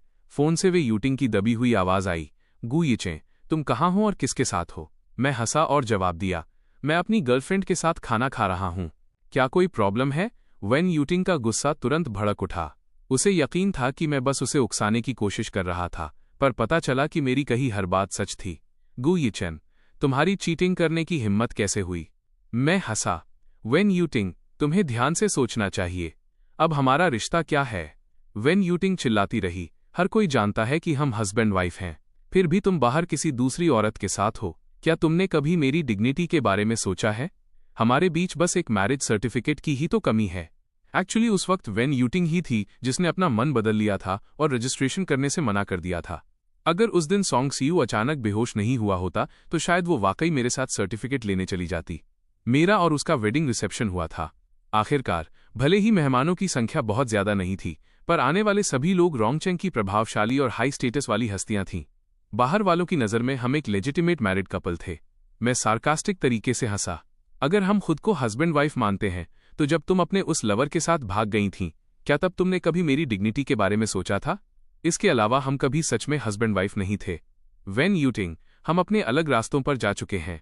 तुम्हें मेरे मामलों में दखल देने का कोई हक नहीं है। इतना कहकर मैंने डिसाइसिवली फोन काट दिया। जब मैंने ऊपर शिया किंग शुअर की तरफ देखा तो उसकी सिकोड़ी हुई भौहें पूरी तरह रिलैक्स हो चुकी थीं। मैंने उसकी तरफ देखा और हल्का मुस्कुराया। अब सेटिस्फाइड हो? शिया किंग शुअर ने अपनी भौहें थोड़ी ऊपर उठाईं। वो गर्लफ्रेंड शब्द सुनने में काफी अच्छा लगता है ना? मुझे उससे बहस करने की परवाह नहीं थी। मुझे ये भी समझ नहीं आया कि वेन यूटिंग ने अचानक इस तरह कॉल क्यों किया। क्या वो यहीं कहीं आसपास हो सकती है? मैं खड़ा हुआ और चारों तरफ नजर दौड़ाई। तभी मैंने अचानक एक फिगर को जल्दी में जाते हुए देखा। वो गु हाउमिंग था। तो वो वही था जिसने चुपके से वेन यूटिंग को इन्फॉर्म किया था, पर मुझे परवाह नहीं थी। मैं कभी इसे वेन यूटिंग से छिपाने का मेरा कोई इरादा नहीं था। अब तो इसकी जरूरत और भी कम थी। दूसरी तरफ, जब मैंने वेन यूटिंग का फोन काटा तो उसका चेहरा काला पड़ गया और उसने गुस्से में अपना फोन जमीन पर पटक दिया। ये सीन तुरंत सॉन्ग सीयू की नजरों में आ गया। सॉन्ग सीयू उसके करीब आया। यूटिंग, क्या हुआ? जब यूटिंग ने सॉन्ग सीयू की तरफ देखा तो उसकी नजर बेहद ठंडी थी। सॉन्ग सीयू चौंक गया। वेन यूटिंग ने उसे पहले कभी ऐसी डरावनी नजर से नहीं देखा था। जिस दिन मैंने हॉस्पिटल में वो रिकॉर्डिंग रिवील की थी, उसके बाद से ऐसा लग रहा था जैसे वेन यूटिंग पूरी तरह बदल गई है। क्या वो वाकई उस पर शक करने लगी थी? इतने सालों की सारी प्लानिंग और साजिशें, उसने आज जो कुछ भी हासिल किया था उसे पाना बहुत मुश्किल था। वो इसे बिल्कुल भी बेकार नहीं जाने दे सकता था। सॉन्ग सीयू की आवाज अचानक बहुत ज्यादा कोमल हो गई। यूटिंग, क्या मैंने अनजाने में कुछ ऐसा किया जिससे तुम नाराज हो गई हो? सॉन्ग सीयू के उस बेबस और दयनीय एक्सप्रेशन को देखकर वेन यूटिंग का दिल अचानक विरोधाभासी इमोशन से भर गया। पहली बार उसे एहसास हुआ कि सॉन्ग सीयू भी एक बहुत अच्छा एक्टर था। जो चीजें उसे उसके कंप्यूटर पर मिली थी उसने अभी तक अपने पत्ते नहीं खोले थे और न ही सीधे उसका सामना किया था। आंशिक रूप से इसलिए क्योंकि वो हमेशा खुद को बताती थी कि उसने वो सारी गलत चीजें सिर्फ इसलिए की क्योंकि वो उससे बहुत प्यार करता था।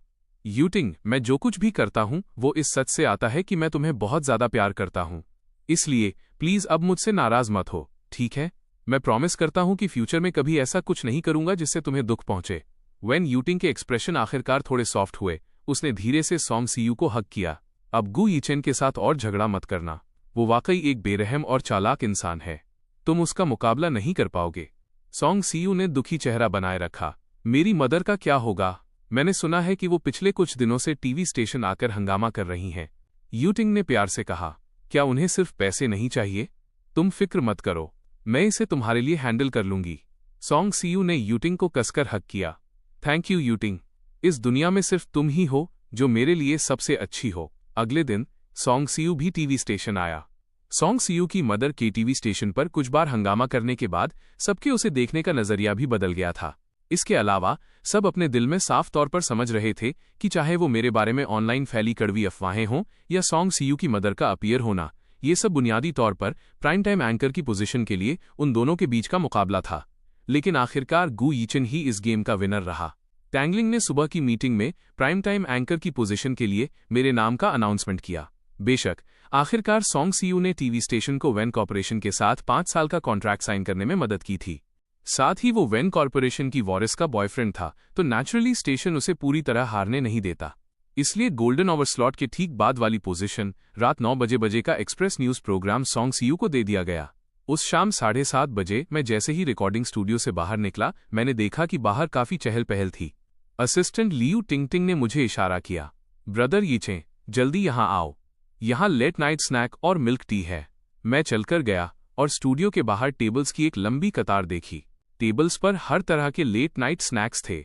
वहां सुशी थी, साशिमी थी, ग्रिल्ड फूड था और यहां तक कि लॉबस्टर भी था। हर डिश इतनी ज्यादा मात्रा में थी कि वो चकाचौंध कर देने वाली थी। बहुत से लोग लंबी टेबल के चारों ओर इकट्ठा होकर खाने का आनंद ले रहे थे। ये सारा खाना एक 5 स्टार होटल से लाया गया था। सीजर होटल के मैनेजर ने खुद इसे डिलीवर किया था। इसका टेस्ट स्ट्रीट फूड से बिल्कुल अलग लेवल का है। ब्रदर यीचन, आपको ये मूस केक ट्राई करना चाहिए। यह वाकई बहुत स्वादिष्ट है। मैंने लग्जरियस खाने से भरी इस टेबल को देखा। मैं अच्छी तरह जानता था कि इसमें बहुत पैसा खर्च हुआ होगा, इसलिए मैंने पूछा कि ट्रीट कौन दे रहा है। यह वेन फैमिली की यंग मिस हैं, सॉन्ग सीयू की गर्लफ्रेंड, जो सबका पेमेंट कर रही हैं। लियू टिंगटिंग ने केक खाते हुए एंट्रेंस की तरफ इशारा करते हुए कहा, मिस वे, शियू का कितना ख्याल रखती हैं। वो अभी से उन्हें काम से पिक करने यहाँ आ गई हैं। सीयू अब इवनिंग एंकर हैं। उनकी शिफ्ट 9:30 बजे तक खत्म नहीं होती और फिर भी वो 7:30 बजे ही आ गईं। सॉन्ग सीयू ने मुझे स्टूडियो से बाहर निकलते देखा। उसने तुरंत वेन यूटिंग का हाथ पकड़ा और मेरी तरफ चल दिया।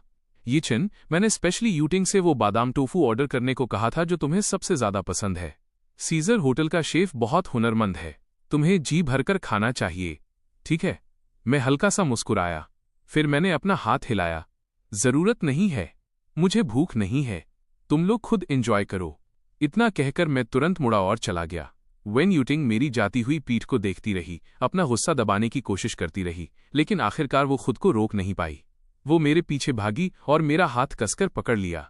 गू यीचन, वहीं रुक जाओ, साफ साफ बताओ। मैं पीछे मुड़ा। मेरे लिप्स पर स्माइल थी, लेकिन मेरी आंखों में सार्काज्म भरा था। वेन यूटिंग, तुम्हें क्या हो गया है? क्या तुम हमेशा यही नहीं चाहती थी कि मैं तुम्हें आजाद कर दूं? अब जब मैंने तुम्हें छोड़ दिया है तो तुम बेतहाशा मुझसे चिपकी जा रही हो। क्या बात है? क्या तुम्हें अच्छा लगता है कि मैं और सॉन्ग सीयू तुम्हारे लिए जेलस महसूस करें? इस हद तक कि हाथापाई हो जाए, या ये फीलिंग कि तुम्हारे लिए सिर फूटने और खून बहने तक लड़ा जाए? वेन यूटिंग का चेहरा ठंडा पड़ गया। उसने मेरी आंखों में झांका। मैंने शांति से उसकी नजरों का सामना किया। बदकिस्मती से अब मुझे तुम्हारी जरूरत नहीं है। वेन यूटिंग अभी भी गुस्से से भरी थी। वो औरत कौन है? ठीक उसी पल एक फीमेल वॉइस गूंजी। वो मैं हूं। पीछे से एक ग्रेसफुल फिगर दिखाई दिया। शिया चिंग शुअर अभी अभी एक स्पोर्ट्स कार से बाहर निकली थी। वो आराम से सीढ़ियां चढ़कर मेरे पास आईं। उसने तुरंत अपना हाथ मेरे हाथ में मजबूती से डाल लिया। उसकी आवाज ठंडी पर पावरफुल थी। Miss when. वेन यूटिंग ने आने वाली शख्सियत की तरफ ऊपर देखा। जब उसने वो खूबसूरत चेहरा साफ देखा तो उसकी आंखों का गुस्सा तुरंत हैरानी में बदल गया। वो अभी तक रियलिटी पर रिएक्ट नहीं कर पा रही थी। Miss Shia. वेन यूटिंग का पहला रिएक्शन यही था कि ये बिल्कुल इम्पॉसिबल है। शिया किंग शुअर मेरी तरफ मुड़ी और पूछा, क्या तुम्हें भूख लगी है? बाद में तुम क्या खाना चाहते हो? मैंने एक पल सोचा। मैं तुम्हारे हाथ की बनी स्वीट एंड सॉर पोक रिब्स खाना चाहता हूं। शिया चिंग शुअर मुस्कुराई और सिर हिलाया। ठीक है, तो पहले रिब्स खरीदने सुपरमार्केट चलते हैं। वेन यूटिंग ने जब हमारे बीच की नेचुरल इंटीमेसी देखी तो उसे अब भी यकीन नहीं हो रहा था, लेकिन सामने वाला इंसान हाई सोसाइटी की मशहूर यंग मिस थी। Paradise resort project. When corporation को अभी तक वह प्रोजेक्ट नहीं मिला था। जब वेन यूटिंग ने अपनी पर्सनल फीलिंग्स को दबाने की कोशिश की, मिस शिया, क्या मैं पूछ सकती हूं कि मेरे हस्बैंड के साथ आपका क्या रिश्ता है? उस साल ओल्ड मास्टर शिया की बर्थडे पार्टी में हम दोनों हस्बैंड वाइफ की तरह बर्थडे विश करने शामिल हुए थे। शिया चिंग शुअर जैसे स्टेटस वाली लड़की एक ऐसे आदमी के साथ कैसे इन्वॉल्व हो सकती है जबकि वो अच्छी तरह जानती है कि वो शादीशुदा है? शिया चिंग शुअर ने मेरे हाथ पर अपनी पकड़ और मजबूत कर ली। उसके ठंडे चेहरे पर एक गहरा अर्थ लिए हुए स्माइल आई। क्या तुम देख नहीं सकती? वेन यूटिंग के दिल में गुस्सा भड़क उठा। क्या मिस शिया नहीं जानती कि वो एक शादीशुदा आदमी है? शिया चिंग शुअर हल्का सा हंसी। शादीशुदा? तो फिर मुझे मिस वे से कहना पड़ेगा कि वो मुझे मैरिज सर्टिफिकेट दिखाएं। वेन यूटिंग का चेहरा पीला पड़ गया। ऐसा लगता है कि इस सच के बारे में कि हमने अपनी शादी रजिस्टर नहीं करवाई है, शिया चिंग शुअर को पहले से ही सब पता था। वेन यूटिंग सिर्फ ठंडेपन से जवाब दे पाई, भले ही हमें मैरिज सर्टिफिकेट ना मिला हो।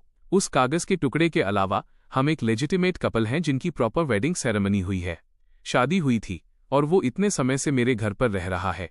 इस शादी के वजूद को सिर्फ एक कमजोर कागज के टुकड़े से नकारा नहीं जा सकता।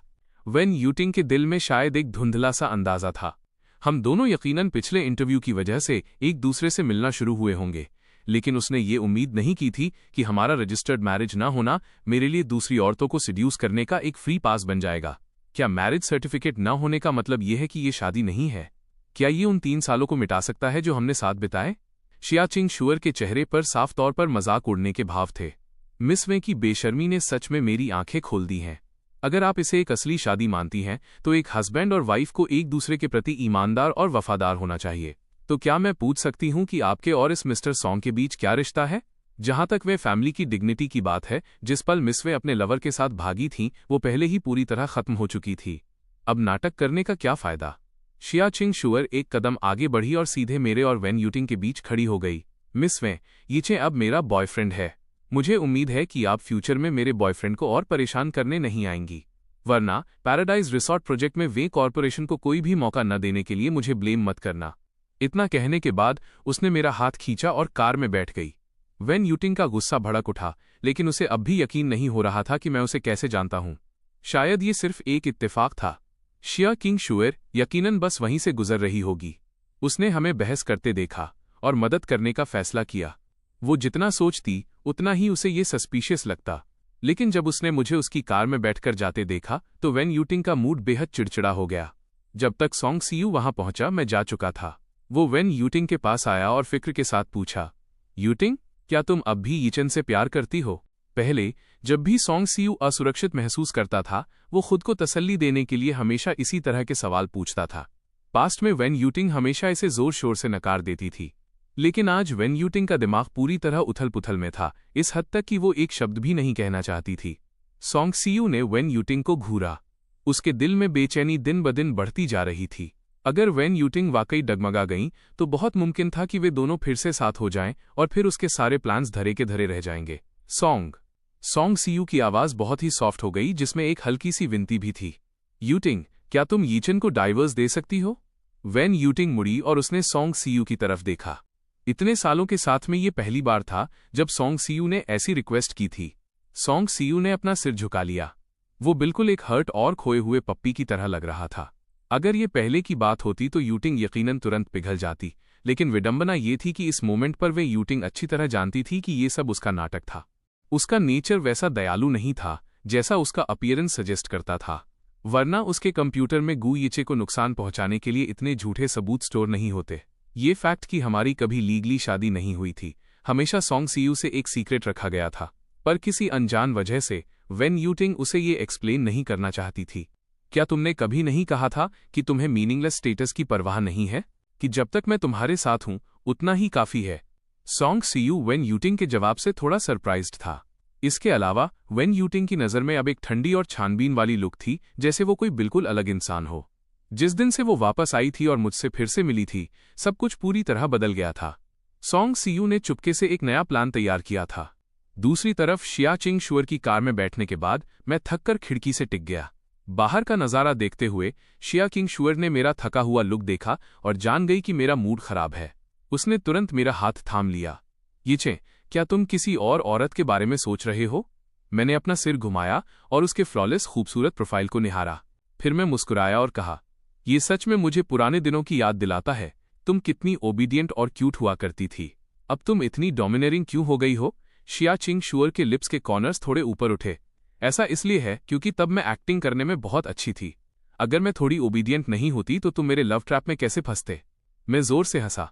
ये इंसान खुद से बहुत खुश लग रही है। शिया चिंग शुअर सच में मुझे सुपरमार्केट ले गई। उसके हाथ का बना खाना खाने की बात असल में सिर्फ एक कैजुअल मजाक था। मैंने उम्मीद नहीं की थी कि वो सीरियसली वहां खड़ी होकर रिब्स का एक एक अच्छा पीस चुनेगी। घर पहुंचने के बाद वो सच में पर्सनली किचन में गई और मेरे लिए sweet and sour pork ribs बनाए। जब तक हमने डिनर खत्म किया काफी देर हो चुकी थी। खाने के बाद मैं छोटे बालकनी पर आराम करने चला गया। बर्तन साफ करने के बाद शिया चिंग शुअर आई और मेरे ठीक बगल में बैठ गई। क्या तुम्हारा पेट भर गया? मैंने अपना पेट सहलाया और हंसते हुए जवाब दिया, मेरा पेट फटने वाला है। शिया चिंग ने मुझे एक नज़र देखा। अब जब तुम्हारा पेट भर गया है तो चलो खाना पचाने के लिए कुछ एक्सरसाइज करते हैं। मैंने मना नहीं किया। लोग अक्सर कहते हैं कि भरा हुआ पेट और वार्म बैग से मन में ख्याल आने लगते हैं। मुझे एक बात माननी होगी, शिया किंग शुअर के साथ होना एक बेहद एंजॉयबल और खुशनुमा चीज़ है। इसके अलावा मुझे क्रॉनिक इंसोमनिया है। जब मेरा शरीर पूरी तरह थक जाता है तभी मैं गहरी नींद में सो पाता हूँ। आने वाले दिनों में वेन यूटिंग हर दिन सॉन्ग सीयू को पिक करने टीवी स्टेशन आने लगी। वो हमेशा बहुत जल्दी आ जाती थी, इसलिए हमारे एक दूसरे से टकराने के चांसेस भी बढ़ गए। हालांकि हमने एक दूसरे के साथ अजनबियों जैसा बर्ताव किया।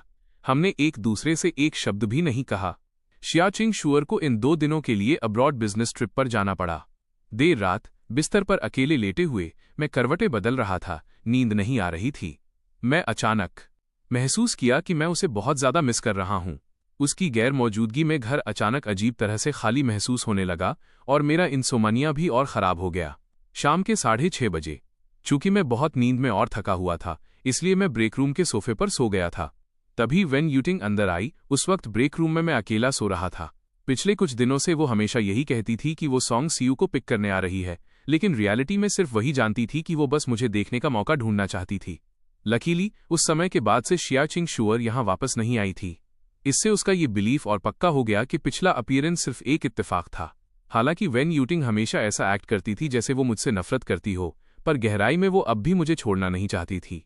भले ही इसका मतलब जिंदगी भर एक दूसरे को टॉर्चर करना हो, पर वो मुझे जाने न देने के लिए डिटरमिन्ड थी। वेन यूटिंग सबकॉन्शियसली मेरे करीब आई, फिर वो सोफे के ठीक बगल में एक घुटने के बल बैठ गई। वो मदहोश होकर मेरा चेहरा घूरने लगी। वेन यूटिंग को अचानक पुराने दिन याद आए। उसे मुझे गहरी नींद में सोते हुए देखना हमेशा से पसंद था, क्योंकि जब मैं जागा हुआ होता था तो उसमें मुझे इतनी खुलकर देखने की हिम्मत शायद ही कभी होती थी। वेन यूटिंग ने एडमिट किया कि बचपन से ही जब वो मेरे सामने खड़ी होती थी तो उसे हमेशा इन्फीरियोरिटी फील होती थी। ऐसा इसलिए था क्योंकि मैं बहुत ज्यादा आउटस्टैंडिंग था। लुक्स, एकेडमिक अचीवमेंट से लेकर इंटरपर्सनल स्किल्स या किसी भी तरह के इन्नेट टैलेंट तक, उसे हमेशा लगता था कि वो मेरा मुकाबला नहीं कर सकती। इसी वजह से उसने मुझे अपना सारा प्यार दिया, लेकिन साथ ही वो ईर्ष्या को बढ़ने से नहीं रोक पाई और उसे पता भी नहीं चला कि कब वो मेरे सामने रिजर्व रहने लगी। जहां तक उसे याद था, जिन 2 सालों में हम प्यार में थे, ऐसा लगता था कि हमने कभी एक दूसरे को किस नहीं किया। और अब वो चेहरा उसकी आंखों के ठीक सामने था। किसी अनजान वजह से वेन यूटिंग का दिल अनियंत्रित होकर धड़कने लगा। उसके दिमाग में एक बोल्ड थॉट आया और वो बहुत जल्दी स्ट्रांग और बेकाबू हो गया। सब कुछ कंट्रोल से बाहर हो रहा था। वेन यूटिंग के लिप्स धीरे धीरे करीब आए। उसका दिल ढोल की तरह धड़क रहा था। जैसे ही उसके लिप्स मेरे गाल को छूने ही वाले थे, ब्रेक रूम का दरवाजा अचानक चरमरा कर खुला। वेन यूटिंग डर के मारे उछल पड़ी। उसकी पूरी रीढ़ सख्त हो गई, शायद इसलिए क्योंकि वो बहुत घबरा गई थी। वो तुरंत खड़ा होना भी भूल गई। मैं भी अनएक्सपेक्टेड शोर की उस सीरीज से जाग गया। जैसे ही मैंने अपनी आंखें खोली, मैंने वेन यूटिंग का चेहरा अपने ठीक सामने देखा और सॉन्ग सीयू दरवाजे पर जमा हुआ खड़ा था। ऑफिस का दरवाजा पहले थोड़ा सा खुला रह गया था। असल में सॉन्ग सीयू दरवाजे के बाहर खड़ा होकर काफी देर से देख रहा था। उसने विटनेस किया था कि कैसे वेन यूटिंग चुपचाप मेरे पास आई। जब उसने देखा कि वो मुझे किस करने वाली है, तभी वो खुद को रोक नहीं पाया और दरवाजा धकेलकर अंदर घुस गया। तुम दोनों आखिर कर क्या रहे हो? सॉन्ग सीयू अपने गुस्से को कंट्रोल करने की पूरी कोशिश कर रहा था। हालांकि उसके अंदर गुस्से की आग बुरी तरह जल रही थी, पर वेन यूटिंग की आंखों में एक गिल्टी लुक चमका।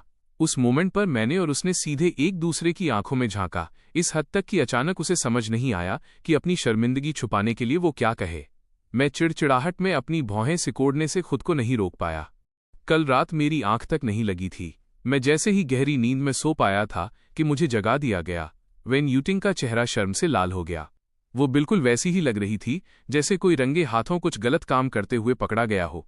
उसकी इस हालत और लाल चेहरे को देखकर मैं अपनी हंसी नहीं रोक पाया, लेकिन उस हंसी में सिर्फ मजाक और सार्काज्म भरा था। वेन यूटिंग, तो तुम मुझे किस करने का प्लान कर रही थी? वेन यूटिंग तुरंत अपने ख्यालों से बाहर आई। वो हड़बड़ी में अपने पैरों पर खड़ी हुई और मुझे हड्डी जमा देने वाली ठंडी नजरों से देखा। शायद अभी उस पर कोई साया सवार था जो उसके मन में इस आदमी को किस करने का ख्याल आया।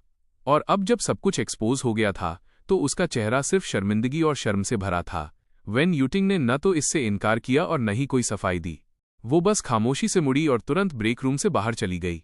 यहां तक कि जब वो सॉन्ग सीयू के पास से गुजरी, उसने एक शब्द भी नहीं कहा। उसने उसकी तरफ देखने की जहमत तक नहीं उठाई। सॉन्ग सीयू का दिल ऐसा महसूस कर रहा था जैसे उसे समुद्र की ठंडी गहराइयों में डुबो दिया गया हो। जब यूटिंग टीवी स्टेशन की बिल्डिंग से बाहर निकली और अपनी कार में बैठी तो उसका मूड बहुत बेचैन और अनकंफर्टेबल था। ऐसा लग रहा था जैसे उसकी रूह की गहराइयों में किसी शैतान का बॉक्स खुल गया हो। एक बेकाबू चाहत तीव्रता से उमड़ने वाली थी। उसे यकीन नहीं हो रहा था कि उसके मन में गू ईचे के लिए ऐसी चाहत, एक जिस्मानी इंसान की चाहत पैदा हुई थी। इतने सालों में यहाँ तक कि सॉन्ग सीयू का सामना करते हुए भी उसने कभी इतनी इंटेंस फीलिंग महसूस नहीं की थी। और ठीक उसी पल ब्रेक रूम का माहौल भी बहुत तनावपूर्ण और दुश्मनी भरा था।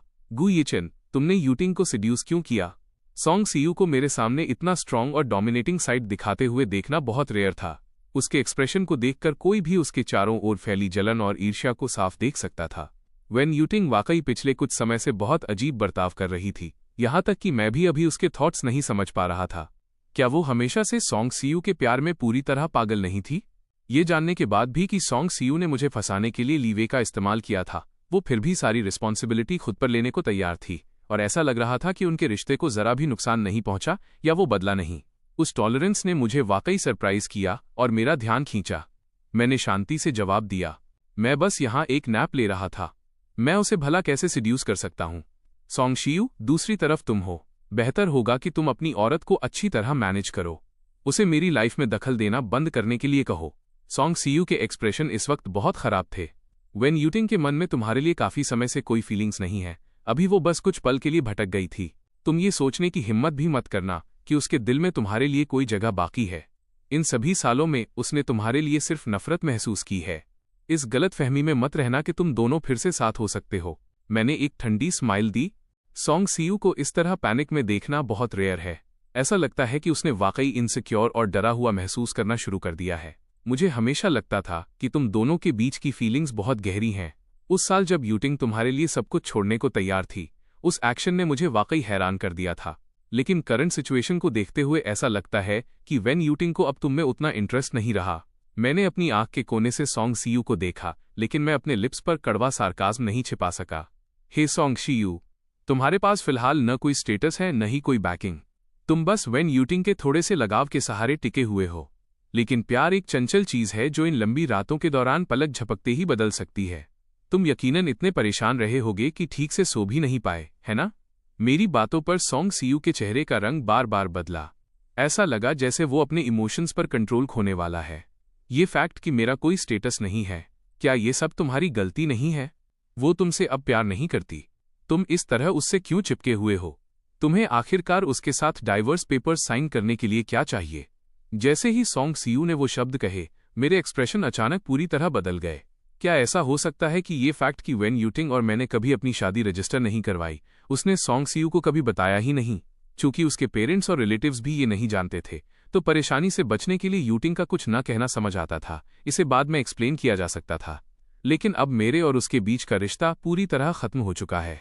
इसके अलावा हम ऑफिशियली अपने अलग रास्तों पर जा चुके हैं। फिर भी सॉन्ग सीयू ऐसी बातें कैसे कह सकता है? मेरी आंखों में अचानक एक अजीब चमक कौंधी। आखिर वेन यूटिंग क्या प्लान कर रही है? ऐसा लगता है कि वो सॉन्ग सीयू से उतना प्यार नहीं करती जितना सब सोचते हैं। मेरे दिल में एक अजीब सी संतुष्टि महसूस हुई। तो उनके बीच दरारें आनी शुरू हो गई हैं। अगर ऐसा है तो मुझे उस दरार को और बड़ा करने में कोई आपत्ति नहीं होगी। उन्हें थोड़ा चिढ़ाने का एक आइडिया अचानक मेरे दिमाग में आया। इसलिए मैंने जानबूझकर कहा, डाइवर्स? तुम कहते हो ठीक है। अगर तुम इतने ही कैपेबल हो तो पहले उससे डाइवर्स पेपर साइन करवाओ। जब तक वो साइन करती है मैं भी साइन करने में यकीनन संकोच नहीं करूंगा। मैं खड़ा हुआ और सॉन्ग सीयू के करीब गया, उसे एक हिकारत भरी स्माइल दी। सॉन्ग सीयू, मुझे देखने दो कि तुम कितने कैपेबल हो। मैं सॉन्ग सीयू के नेचर को बहुत अच्छी तरह जानता हूं। एक बार जब मैंने बात इस तरह शुरू कर दी तो सॉन्ग सीयू यकीनन डाइवर्स पेपर्स ले जाने और वेन यूटिंग को उन पर साइन करने के लिए मजबूर करने में संकोच नहीं करेगा। और जब वो समय आएगा, सॉन्ग सीयू ये जानकर शॉक रह जाएगा कि वेन यूटिंग इतने सालों से उसे धोखा दे रही थी कि असल में मेरे और उसके बीच कभी कोई लीगल मैरिज थी ही नहीं। उस मोमेंट पर उनके बीच की दरार, मुझे डर है, मरियाना ट्रेंच जितनी गहरी हो जाएगी।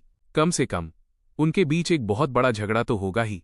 सिर्फ उस सीन को इमेजिन करके ही मैं बेहद एक्साइटेड फील कर रहा था। हालांकि मुझे अभी भी यकीन नहीं है कि उस वक्त सॉन्ग सीयू ने मुझे और वेन यूटिंग को अलग करने के लिए कौन सी डर्टी ट्रिक इस्तेमाल की थी। लेकिन जैसा करोगे वैसा भरोगे। कर्मा का कानून किसी को नहीं छोड़ता। आखिरकार हिसाब का वक्त आ ही गया। आज मेरा मूड असाधारण रूप से अच्छा है, खासकर रिकॉर्डिंग सेशन खत्म करने के बाद। मुझे शिया किंग शुअर का कॉल आया। बिजनेस ट्रिप असल में 1 हफ्ते की थी, फिर भी उसने प्लान से पहले ही वापस आने का अरेंजमेंट कर लिया। अभी उसकी कार टीवी स्टेशन के ठीक बाहर खड़ी है। मैंने बस 2 छोटे शब्द वापस भेजे, मेरा इंतजार करो, और फिर मैं उससे मिलने के लिए बिल्डिंग से तेजी से बाहर निकल गया। अलग हुए सिर्फ 3 दिन हुए थे, लेकिन मेरे अंदर पहले से ही एक अजीब सी तड़प उमड़ रही थी। कुछ ही देर में मैं शिया चिंग शुअर की स्पोर्ट्स सुपरकार में बैठ गया। हालांकि इस समय कार में वो अकेली नहीं थी। सेक्रेटरी गाओचिन ड्राइवर की भूमिका निभा रही थी, जबकि शिया किंग शुअर पिछली सीट पर बैठी थी। मैं एक पल के लिए हिचकिचाया, फिर दरवाज़ा खोलकर उसके ठीक बगल में बैठ गया। आखिरकार गाओचिन हमारे रिश्ते के बारे में पहले से ही जानती थी।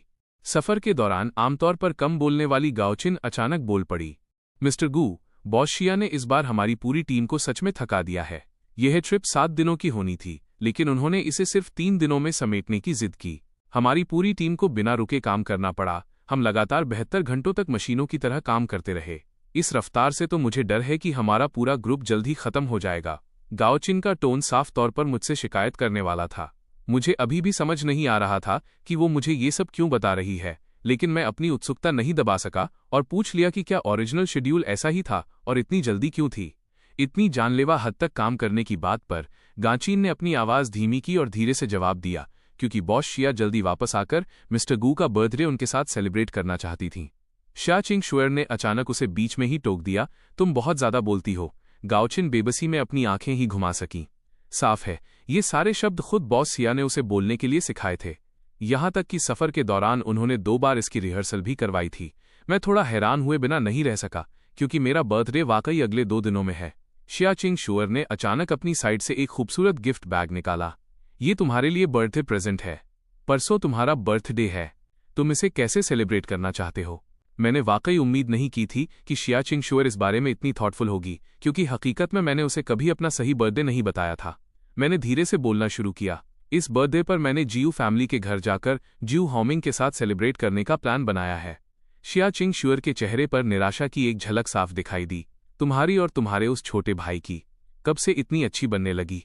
मैं हल्का सा मुस्कुराया। इस बार कोई दूसरा रास्ता नहीं है। मैंने उसे प्रॉमिस कर दिया है। मैंने शिया किंग शुअर को यकीन दिलाने के लिए उसका हाथ थामा। मैं उस दिन थोड़ा जल्दी वापस आने की कोशिश करूंगा। प्लीज एक केक खरीद लेना, हम साथ में खाएंगे। शिया किंग शुअर ने और कुछ नहीं कहा। जियू फैमिली में मेरी करंट सिचुएशन बहुत मुश्किल है। मेरी अपनी कुछ छिपी हुई परेशानियां भी हैं। उस रात मुझे आखिरकार सच में समझ आया कि लंबे समय बाद मिलने का जुनून सुहागरात से भी ज्यादा क्यों होता है। थकने के बाद हमने एक दूसरे को गले लगाया और सो गए। मुझे अचानक एहसास हुआ कि शिया किंग शुअर के शरीर की ठंडी खुशबू में कितना सुकून देने वाला असर है। उस रात मुझे बहुत अच्छी नींद आई, लेकिन जब मैं सुबह उठा, शिया चिंग शुअर कंपनी जा चुकी थी। हेवन रिसॉर्ट प्रोजेक्ट शुरू हो चुका है। बिडिंग के रिजल्ट्स जल्द ही आने वाले हैं और इस बार ये ओपन बिड के फॉर्म में है। हायर अप्स 3 कंस्ट्रक्शन कंपनियों को सिलेक्ट करेंगे। फिर इन 3 कंपनियों में से शिया फाइनल फैसला करेगी। आखिरकार डिसीजन लेने की पावर पूरी तरह शिया चिंग शुअर के हाथों में है। मुझे ये भी नहीं पता कि वेन फैमिली टॉप 3 में जगह बना पाएगी या नहीं। इसी बीच शुआन बिल्डिंग में गाओचिन ने शिया चिंग शुअर की डेस्क पर डॉक्यूमेंट्स की 3 कॉपियां रखीं। प्रेसिडेंट शिया, ये गवर्नमेंट द्वारा सिलेक्ट की गई कंस्ट्रक्शन कंपनियों की लिस्ट है। प्लीज एक बार देख लीजिए। शिया चिंग शुअर ने फाइल खोली। आखिरकार शिया किंग शुअर के हाथ ही फैंग कंस्ट्रक्शन कंपनी की फाइल पर रुक गए। शिया किंग शुअर ने तब कहा कि इसकी अनाउंसमेंट 3 दिन में कर दी जाए। गाओचिन ने अपनी बात जारी रखी, हे फैंग की बिड प्राइस सबसे कम नहीं है। स्ट्रेंथ और रेपुटेशन के मामले में भी वे कैपिटल की वॉन हुआ जितनी अच्छी नहीं है। प्राइस परफॉर्मेंस रेशियो की बात करें तो वे जिंगरुई जितनी भी बेहतर नहीं है। क्या आप श्योर हैं कि आप हे फैंग को ही चुनना चाहती हैं? जहां तक मुझे पता है, ही फैंग द्वारा कंस्ट्रक्ट किए गए प्रोजेक्ट्स की क्वालिटी अभी भी बहुत अच्छी है, वरना उन्होंने इतने सारे प्रोजेक्ट्स घाटे में न चलने दिए होते। गाओचिन ने सिर हिलाया। हे फैंग वाकई अपनी क्वालिटी के लिए फेमस है, लेकिन वो सीईओ वे के काम करने का स्टाइल है। फिलहाल ओल्ड सीईओ वेन रिटायर हो चुके हैं। हालांकि नाम के लिए वो अभी भी चेयरमैन है, पर कंपनी का सारा काम उनकी बेटी वेन यूटिंग संभालती है। हम अभी तक इस मिस के काम करने के तरीके को ठीक से नहीं समझते हैं। शिया चिंग शुअर ने अपनी भौहें ऊपर उठाईं। तब तो ये और भी इंटरेस्टिंग है। गाओचिन जानती थी कि शिया किंग शुअर ने अपना फैसला ले लिया है। उसने कहा, तो मैं 3 दिन में एक प्रेस कॉन्फ्रेंस ऑर्गेनाइज करती हूँ। जब दोनों बात कर रहे थे, तभी ऑफिस के दरवाजे पर दस्तक हुई। शिया चिंग शुअर को हमेशा शांति पसंद थी। ये बहुत रेयर था कि कोई खुद से उसके ऑफिस का दरवाजा खटखटाए। आमतौर पर सिर्फ गाओचिन को ही प्रेसिडेंट शिया के ऑफिस में बेझिझक आने जाने की परमिशन थी। गाओचिन ने दरवाजा खोलने के लिए कदम बढ़ाए और देखा कि वहां प्लानिंग डायरेक्टर खड़ा था। गाओचिन की भौहें थोड़ी सिकुड़ गईं। डायरेक्टर जीयू, मैं आपके लिए क्या कर सकती हूँ? गू हाओमिंग ने देखा कि दरवाजा खोलने वाली गाओचिन थी। उसने थोड़ी निराशा के साथ कहा, सेक्रेटरी गाओ, मैं आपको नहीं ढूंढ रहा हूँ। मैं प्रेसिडेंट शिया से मिलना चाहता हूँ। गाओचिन ने माथे पर बल डालते हुए मन ही मन उसे कोसा। मुझे तो ये भी नहीं पता कि इस डायरेक्टर गू को काम पर किसने रखा है। वो अपने डेली वर्क में बिल्कुल भी प्रोएक्टिव नहीं है। वो छोटे छोटे मामले भी हैंडल नहीं कर पाता, फिर भी वो बार बार शिया चिंगशुअर से मिलने की जिद करता रहता है। वो उसे नौकरी से निकालने के बारे में सोच रही थी। गू हाओमिंग को इस बात का अंदाजा भी नहीं था कि गाओचिन क्या सोच रही है। उसने शुए के एक एचआर मैनेजर को भारी रिश्वत दी थी ताकि वो यहां अंदर आ सके। किसे पता था कि आधा महीना बीत चुका है और उसने अभी तक शिया चिंगशुअर से एक शब्द भी बात नहीं की है। और फिर ये हमेशा सीरियस रहने वाली सेक्रेटरी गाओ थी जो उसे बार बार शिया से मिलने से रोक रही थी। जब वो आखिरकार सफलतापूर्वक शिया चिंगशुअर को इम्प्रेस कर लेगा तो वो जिस पहले इंसान को नौकरी से निकालेगा वो यकीनन यही होगी। गाओचिन ने रूखेपन से कहा, ये प्रेसिडेंट शिया का ऑफिस है। आप बिना परमिशन के इस तरह अंदर नहीं आ सकते। बाहर जाइए। लेकिन गू हाओमिंग ने ऐसा एक्ट किया जैसे उसने कुछ सुना ही ना हो। वो सीधे अंदर घुस गया। जब उसने अपनी ऑफिस चेयर पर बैठी शिया चिंग को देखा, गू हाओमिंग के एक्सप्रेशन तुरंत एक चमकती हुई स्माइल में बदल गए। मिस शिया, क्या आपको मैं याद हूं? हम ओल्ड मास्टर शिया की बर्थडे पार्टी में मिले थे, शिया चिंगशुअर ने धीमे से कहा। गू हाओमिंग, क्या कोई बात है? इस मोमेंट पर गाओचिन उसे बाहर फेंकने के लिए आगे बढ़ी। जब उसने शिया चिंगशुअर को उसका नाम लेते सुना तो उसके कदम एक पल के लिए रुक गए। प्रेसिडेंट शिया चिंगशुअर का शांत चेहरा बेमिसाल खूबसूरत था। वो शुरुआत में अपना सिर झुकाकर एक डॉक्यूमेंट साइन कर रही थीं। फाउंटेन पेन पकड़े हुए उनके चीनी मिट्टी जैसे सफेद हाथ भी मंत्रमुग्ध कर देने वाले लग रहे थे। गू हाओमिंग तो जैसे सुध बुध खोकर उन्हें घूर रहा था। बस एक नज़र और उसका दिल पहले से ही पागलों की तरह धड़कने लगा था। खासकर अभी जब उसका नाम उनके लिप्स से निकला, वो आवाज़ किसी इलेक्ट्रिक करंट की तरह थी जिसने उसके पूरे शरीर को सुन्न कर दिया। और बेशक सबसे बड़ी बात यह थी कि भले ही वे उस दिन सिर्फ एक बार मिले थे और एक दूसरे से एक शब्द भी नहीं कहा था, फिर भी शिया चिंगशुअर ने बिल्कुल सही उसका नाम पुकारा। यह क्या साबित करता है? इसका मतलब है कि पहली बार उसे देखते ही शिया चिंगशुअर पर उसका बहुत गहरा इंप्रेशन पड़ा था। शायद उन्होंने चुपके से उसकी इन्वेस्टिगेशन भी करवाई थी। ये ख्याल आते ही गू हाओमिंग अपने दिल की खुशी को मुश्किल से कंट्रोल कर पा रहा था। जैसा कि उम्मीद थी, शिया चिंगशुअर के अगले शब्दों ने उसके जजमेंट को और पक्का कर दिया। गाओचिन, तुम पहले जा सकती हो। उन्होंने बिना परमिशन अंदर घुसने के लिए उसे ब्लेम नहीं किया, बल्कि सेक्रेटरी गाओ को जो उसे रोक रही थी जाने के लिए कह दिया। गाओचिन ऑफिस से चली गई। शिया चिंगशुअर ने ऊपर देखा ताकि वो ज्यू फैमिली के असली यंग मास्टर को ऑब्जर्व कर सके, वही जिसकी पहचान मेरे साथ बदल दी गई थी। मिस्टर जियू, आपको मुझसे क्या काम है? इस तरह घूरे जाने पर गू हाओमिंग को एक पल के लिए चक्कर सा आ गया, पर उसने जल्दी ही खुद को संभाला और हड़बड़ी में अपना इंट्रोडक्शन दिया। प्रेसिडेंट शिया, एक्चुअली मैं अभी प्लानिंग डिपार्टमेंट में काम कर रहा हूं। मैंने आज आपको डिस्टर्ब करने की गुस्ताखी की है, दरअसल एक छोटे से पर्सनल मैटर के लिए। शिया चिंगशुअर की नज़र एकदम शांत थी। वो उसे ऐसे देख रही थी जैसे उसके आगे बोलने का इंतजार कर रही हों। गू हाओमिंग ने थूक गटका। उसने अपने बैग से एक इनविटेशन कार्ड निकाला, अपनी पूरी हिम्मत जुटाई और शिया चिंगशुअर के पास चलकर गया। कल मेरा बर्थडे है। मेरे पेरेंट्स यूनिंग रेस्टोरेंट के बैंक्वेट हॉल में मेरे लिए एक बर्थडे पार्टी रख रहे हैं। मैं प्रेसिडेंट शिया को अपनी बर्थडे पार्टी में आने के लिए इनवाइट करना चाहता हूं। बोलने के बाद गू हाओमिंग बेहद नर्वस था। उसे सच में डर था कि शिया उसे सीधे रिजेक्ट कर देंगी, क्योंकि उसे खुद भी लग रहा था कि उसका आज यहां आना थोड़ा अचानक था।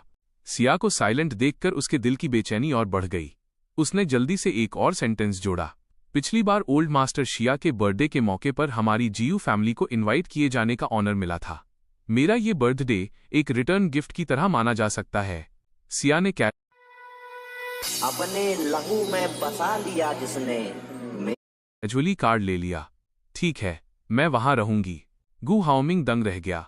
उसने खुद भी ये उम्मीद नहीं की थी कि शिया चिंगशुअर इतनी आसानी से मान जाएंगी। क्या ऐसा हो सकता है कि शिया चिंगशुअर ने उसे काफी पहले ही नोटिस कर लिया था, या पहली नजर में ही उसे प्यार हो गया था? ये सोचकर गू हाओमिंग का चेहरा एक्साइटमेंट से लाल हो गया। वो कुछ इमोशनल बोलने ही वाला था कि शिया चिंगशुअर ने उसे रूखेपन से बीच में ही टोक दिया। मिस्टर जियू, अगर और कोई बात नहीं है तो प्लीज आप जा सकते हैं। गू हाओमिंग को ऐसा लगा जैसे उस पर ठंडे पानी की बाल्टी डाल दी गई हो। वो बस बुदबुदाते हुए जवाब दे पाया और फिर प्रेसिडेंट शिया के ऑफिस से बाहर निकल गया। हालांकि बाहर कदम रखने के बाद वो अब भी बहुत खुश था। वो जिस किसी से भी मिला उससे शेखी बघारने लगा कि प्रेसिडेंट शिया उनकी बर्थडे पार्टी में आएंगी।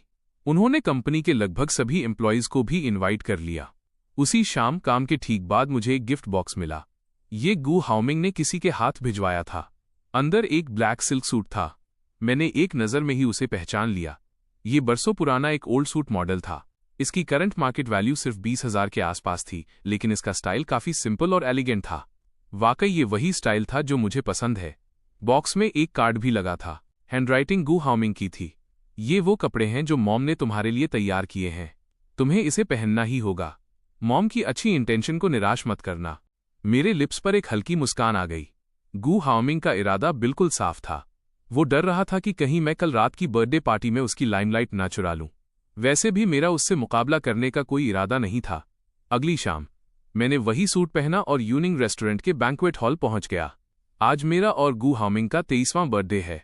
जीयू फैमिली ने शहर के लगभग सभी अपर क्लास और अमीर लोगों को इनवाइट किया था। बेशक हर कोई इसकी वजह समझता था। ये मेनली जीयू फैमिली के असली और नकली यंग मास्टर्स के बीच अनबन की हालिया ऑनलाइन अफवाहों की वजह से था।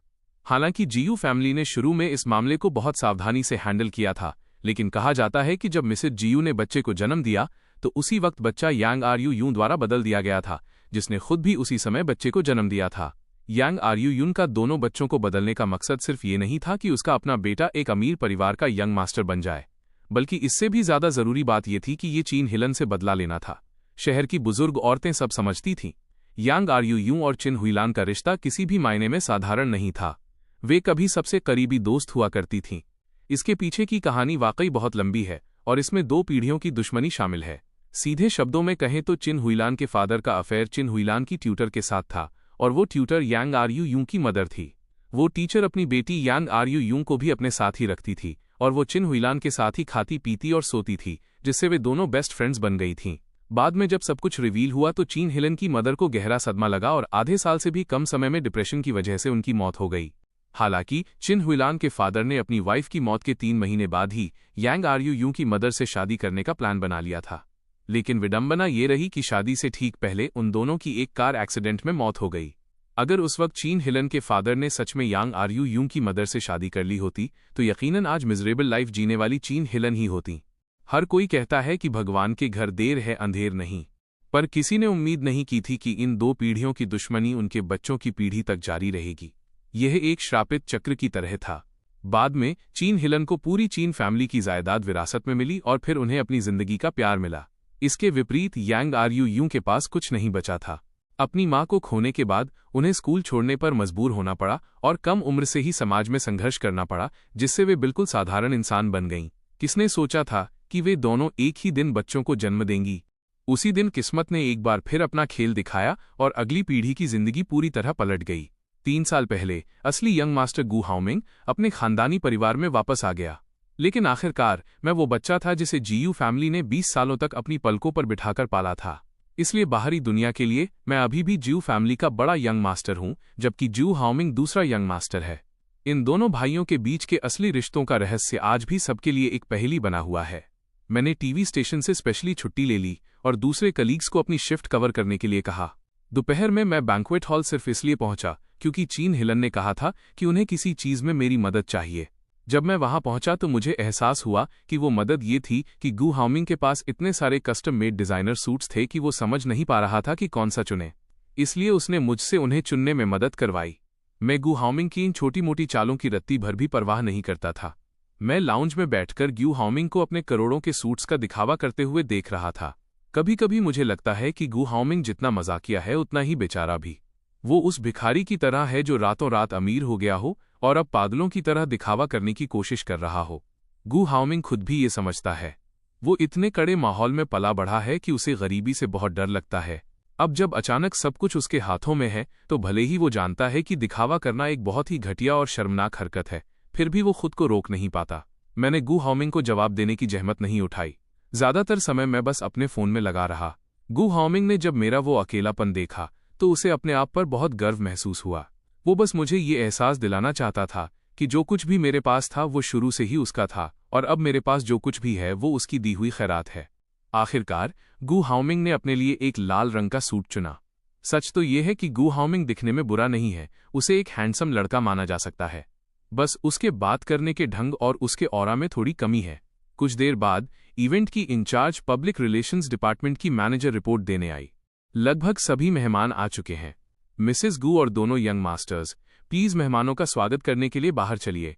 गू युएंडोंग बाहर मेहमानों का वेलकम कर रहे थे।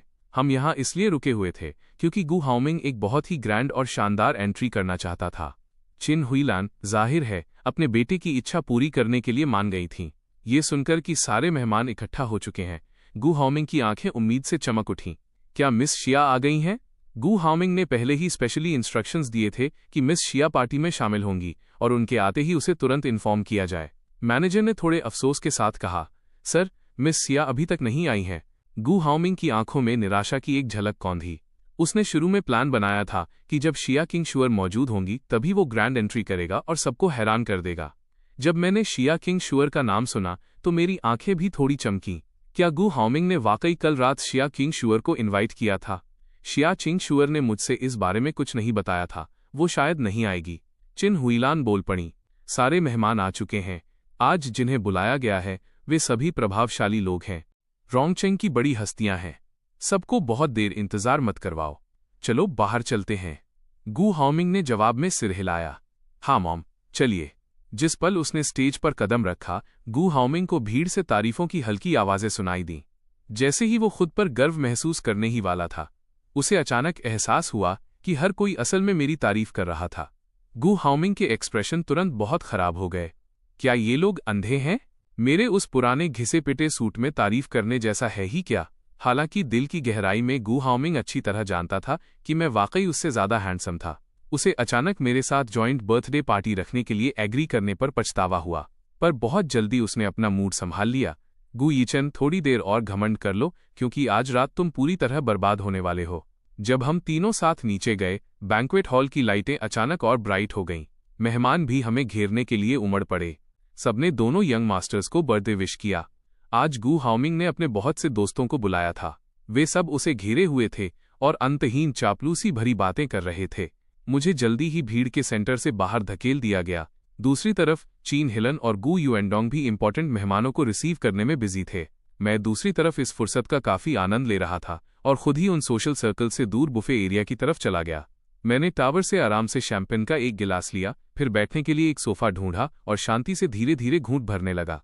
भले ही गु हाओमिंग भीड़ से घिरा हुआ था, पर उसकी नज़र अब भी बीच बीच में मेरी तरफ जा रही थी। पहले तो जब उसने मुझे इस तरह अकेला और एक तरफ पड़ा हुआ देखा तो उसे बहुत स्मग और गर्व महसूस हुआ, पर जल्दी ही उसने देखा कि हर थोड़ी देर में कुछ खूबसूरत जवान लड़कियां मेरे पास आकर बातचीत शुरू करने की कोशिश कर रही थीं या मुझे उनके साथ डांस करने के लिए कह रही थीं। हालांकि मैंने उन सबको पोलाइटली मना कर दिया, फिर भी रईस खानदान की लड़कियां लगातार मुझे ढूंढते हुए आ रही थीं। गु हाओमिंग का दिल जलन से जल उठा। उसे सच में समझ नहीं आ रहा था। स्टेटस के मामले में वो गु फैमिली का असली यंग मास्टर था और कपड़ों के मामले में उसने सिर से पैर तक करोड़ों के कस्टम मेड डिजाइनर कपड़े पहने थे। वो मुझ जैसे सादगी से तैयार इंसान से बेहतर कैसे नहीं हो सकता था। गु हाओमिंग को अचानक एक शैतानी आइडिया आया। वो अचानक मेरी तरफ मुड़ा और चिल्लाया, भाई। मैंने गु हाओमिंग की तरफ देखा। गु हाओमिंग ने मुझे एक चमकती हुई स्माइल दी। फिर उसने मासूम चेहरा बनाकर आवाज दी, भाई, यहां एक गिलास शैंपेन लाने में मेरी मदद करो। मैंने अपना वाइन ग्लास नीचे रखा और शैंपेन टावर से आराम से दूसरा गिलास उठाया, फिर धीरे धीरे उसकी तरफ बढ़ने लगा। पार्टी शुरू होने से पहले चीन हिलन ने उससे स्पेशली कहा था कि आज हम दोनों को प्यारे भाइयों की तरह एक्ट करना होगा। चूंकि गु हाओमिंग एक्टिंग करना चाहता था तो मैं भी उसके साथ खेल गया। जैसे ही मैं वाइन ग्लास लेकर पास पहुंचा, मैंने सुना कि गु हाओमिंग लोगों के एक ग्रुप के बीच खड़ा होकर मेरे बारे में घटिया मजाक कर रहा था। गु हाओमिंग के बगल वाले मोटे लड़के ने तंज कसा, हाओमिंग, उसने जो सूट पहना है वो वैसा ही क्यों लग रहा है जैसा डिस्काउंटेड सामान तुमने पिछली बार ड्यूटी फ्री शॉप से उठाया था। गु हाओमिंग ने एरोगेंट लुक के साथ मेरी तरफ देखा। सही कहा, इस तरह के कपड़े मेरे लिए सड़क किनारे मिलने वाले सामान से अलग नहीं है, इसलिए मैंने बस कैजुअली उसे ये पहनने के लिए दे दिया। उस मोटे लड़के ने मजाक उड़ाना जारी रखा, ये कितना बेशर्म है कि तुम्हारी छोड़ी हुई कतरन पहनकर इतनी इंपॉर्टेंट पार्टी में आ गया। वाकई निर्लज्जी की हद है। आखिर ये कभी ज्यू फैमिली का बड़ा वारिस हुआ करता था, क्या इसके पास एक भी ढंग का कपड़ा नहीं है? गु हाओमिंग ने उपहास करते हुए कहा, कैसा बड़ा वारिस? मेरे पेरेंट्स ने तो इसे कब का पहचानना बंद कर दिया है। ये तो बस बेशर्मी से मेरे परिवार से चिपका हुआ है और जा नहीं रहा। अब मेरे घर में इसका स्टेटस एक नौकर के बराबर भी नहीं है। आसपास के लोग मुझे हिकारत से देखने लगे। जरूर इसे ग्यू खानदान की शोहरत और दौलत छोड़ने का मन नहीं होगा। वाकई बहुत ही गिरा हुआ इंसान है। गु हाओमिंग ने मुझे एक चुनौतीपूर्ण नजर से देखा। बस इसके बारे में भूल जाओ।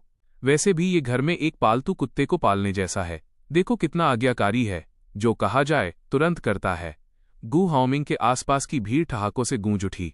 उनकी आवाजें बिल्कुल भी धीमी नहीं थीं, जैसे वे जानबूझकर मेरे मुंह पर ये सब कह रहे हों। लेकिन मेरे चेहरे के भाव रत्ती भर भी नहीं बदले। मैं बस खामोशी से शैंपेन का गिलास लिए चलता रहा जब तक कि मैं गु हाओमिंग के ठीक सामने नहीं आ गया। गु हाओमिंग को यकीन था कि आज जैसे बड़े मौके पर मैं उसे शर्मिंदा करने की हिम्मत बिल्कुल नहीं करूंगा, वरना चिन हुईलान मुझे छोड़ेंगी नहीं। इसलिए उसने अपनी हदें और पार कर दी और बिना किसी लगाम के मेरा अपमान करना शुरू कर दिया। भाई, मेरे जूते गंदे हो गए हैं, इन्हें साफ करने में मेरी मदद करो, ठीक है? इतना कहकर उसने अपना एक पैर मेरे ठीक सामने आगे बढ़ा दिया और फिर मेरे हाथ से वाइन ग्लास लेने के लिए हाथ बढ़ाया। उसका इरादा था कि वो वाइन के घूंट भरे और इस मंजर का लुत्फ उठाए कि मुझे झुककर उसके जूते साफ करने पड़ रहे हैं। उसने बगल में खड़े किसी शख्स को फोन से रिकॉर्ड करने का इशारा भी किया। मैं खामोश रहा और बहुत ओबीडियंट दिखते हुए वाइन ग्लास उसकी ओर बढ़ाया। हालांकि जैसे ही गु हाओमिंग का हाथ गिलास को छूने वाला था, मैंने अचानक दोनों हाथों से गिलास पकड़ा और धीरे धीरे वाइन को एक सीधी लंबी लाइन में फर्श पर उड़ेलना शुरू कर दिया। मैंने बहुत शांति से पूरी वाइन जमीन पर गिरा दी। गिलास की वाइन फर्श पर एक रेखा में छलक गई और कालीन ने उसे सोख लिया। चूंकि गु हाओमिंग ने पहले ही अपना एक पैर बाहर निकाला हुआ था, इसलिए जब मैंने वाइन गिराने का मोशन किया तो आधी गिलास वाइन सीधे उसके पैर के ऊपर गिर गई। गु हाओमिंग गुस्से के मारे चीखने ही वाला था। आज उसने जो जूते पहने थे वे 2 महीने की कड़ी मेहनत से बने कस्टम मेड जूते थे। उनकी कीमत करोड़ों में थी और अब मैंने उन्हें सीधे बर्बाद कर दिया था। गु यीचेन, ये तुम क्या कर रहे हो? गु हाओमिंग आग बबूला था।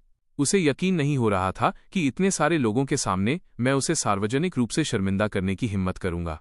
मैंने शांति से खाली गिलास पास के वेटर की ट्रे पर रख दिया। मेरा बर्ताव अभी भी बहुत स्वाभाविक और ग्रेसफुल था। मैं हल्का सा मुस्कुराया। मेरी आवाज भी शालीन थी पर बेरुखी से भरी थी।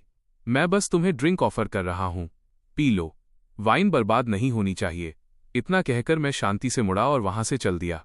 आसपास के लोगों को एक पल के लिए समझ ही नहीं आया कि क्या हुआ, जब तक कि गु हाओमिंग के बगल में खड़े किसी शख्स ने उसे याद दिलाने के लिए टोक नहीं दिया। हाओमिंग, वो लगता है पासा पलट गया है। गु हाओमिंग ने जिस अपमान की उम्मीद की थी वो उसे खुद झेलना पड़ा। वैसे क्या आपको नहीं लगता कि उसका डर और असुरक्षा ही उसे इस तरह के बचकाने दिखावे के लिए मजबूर कर रही है?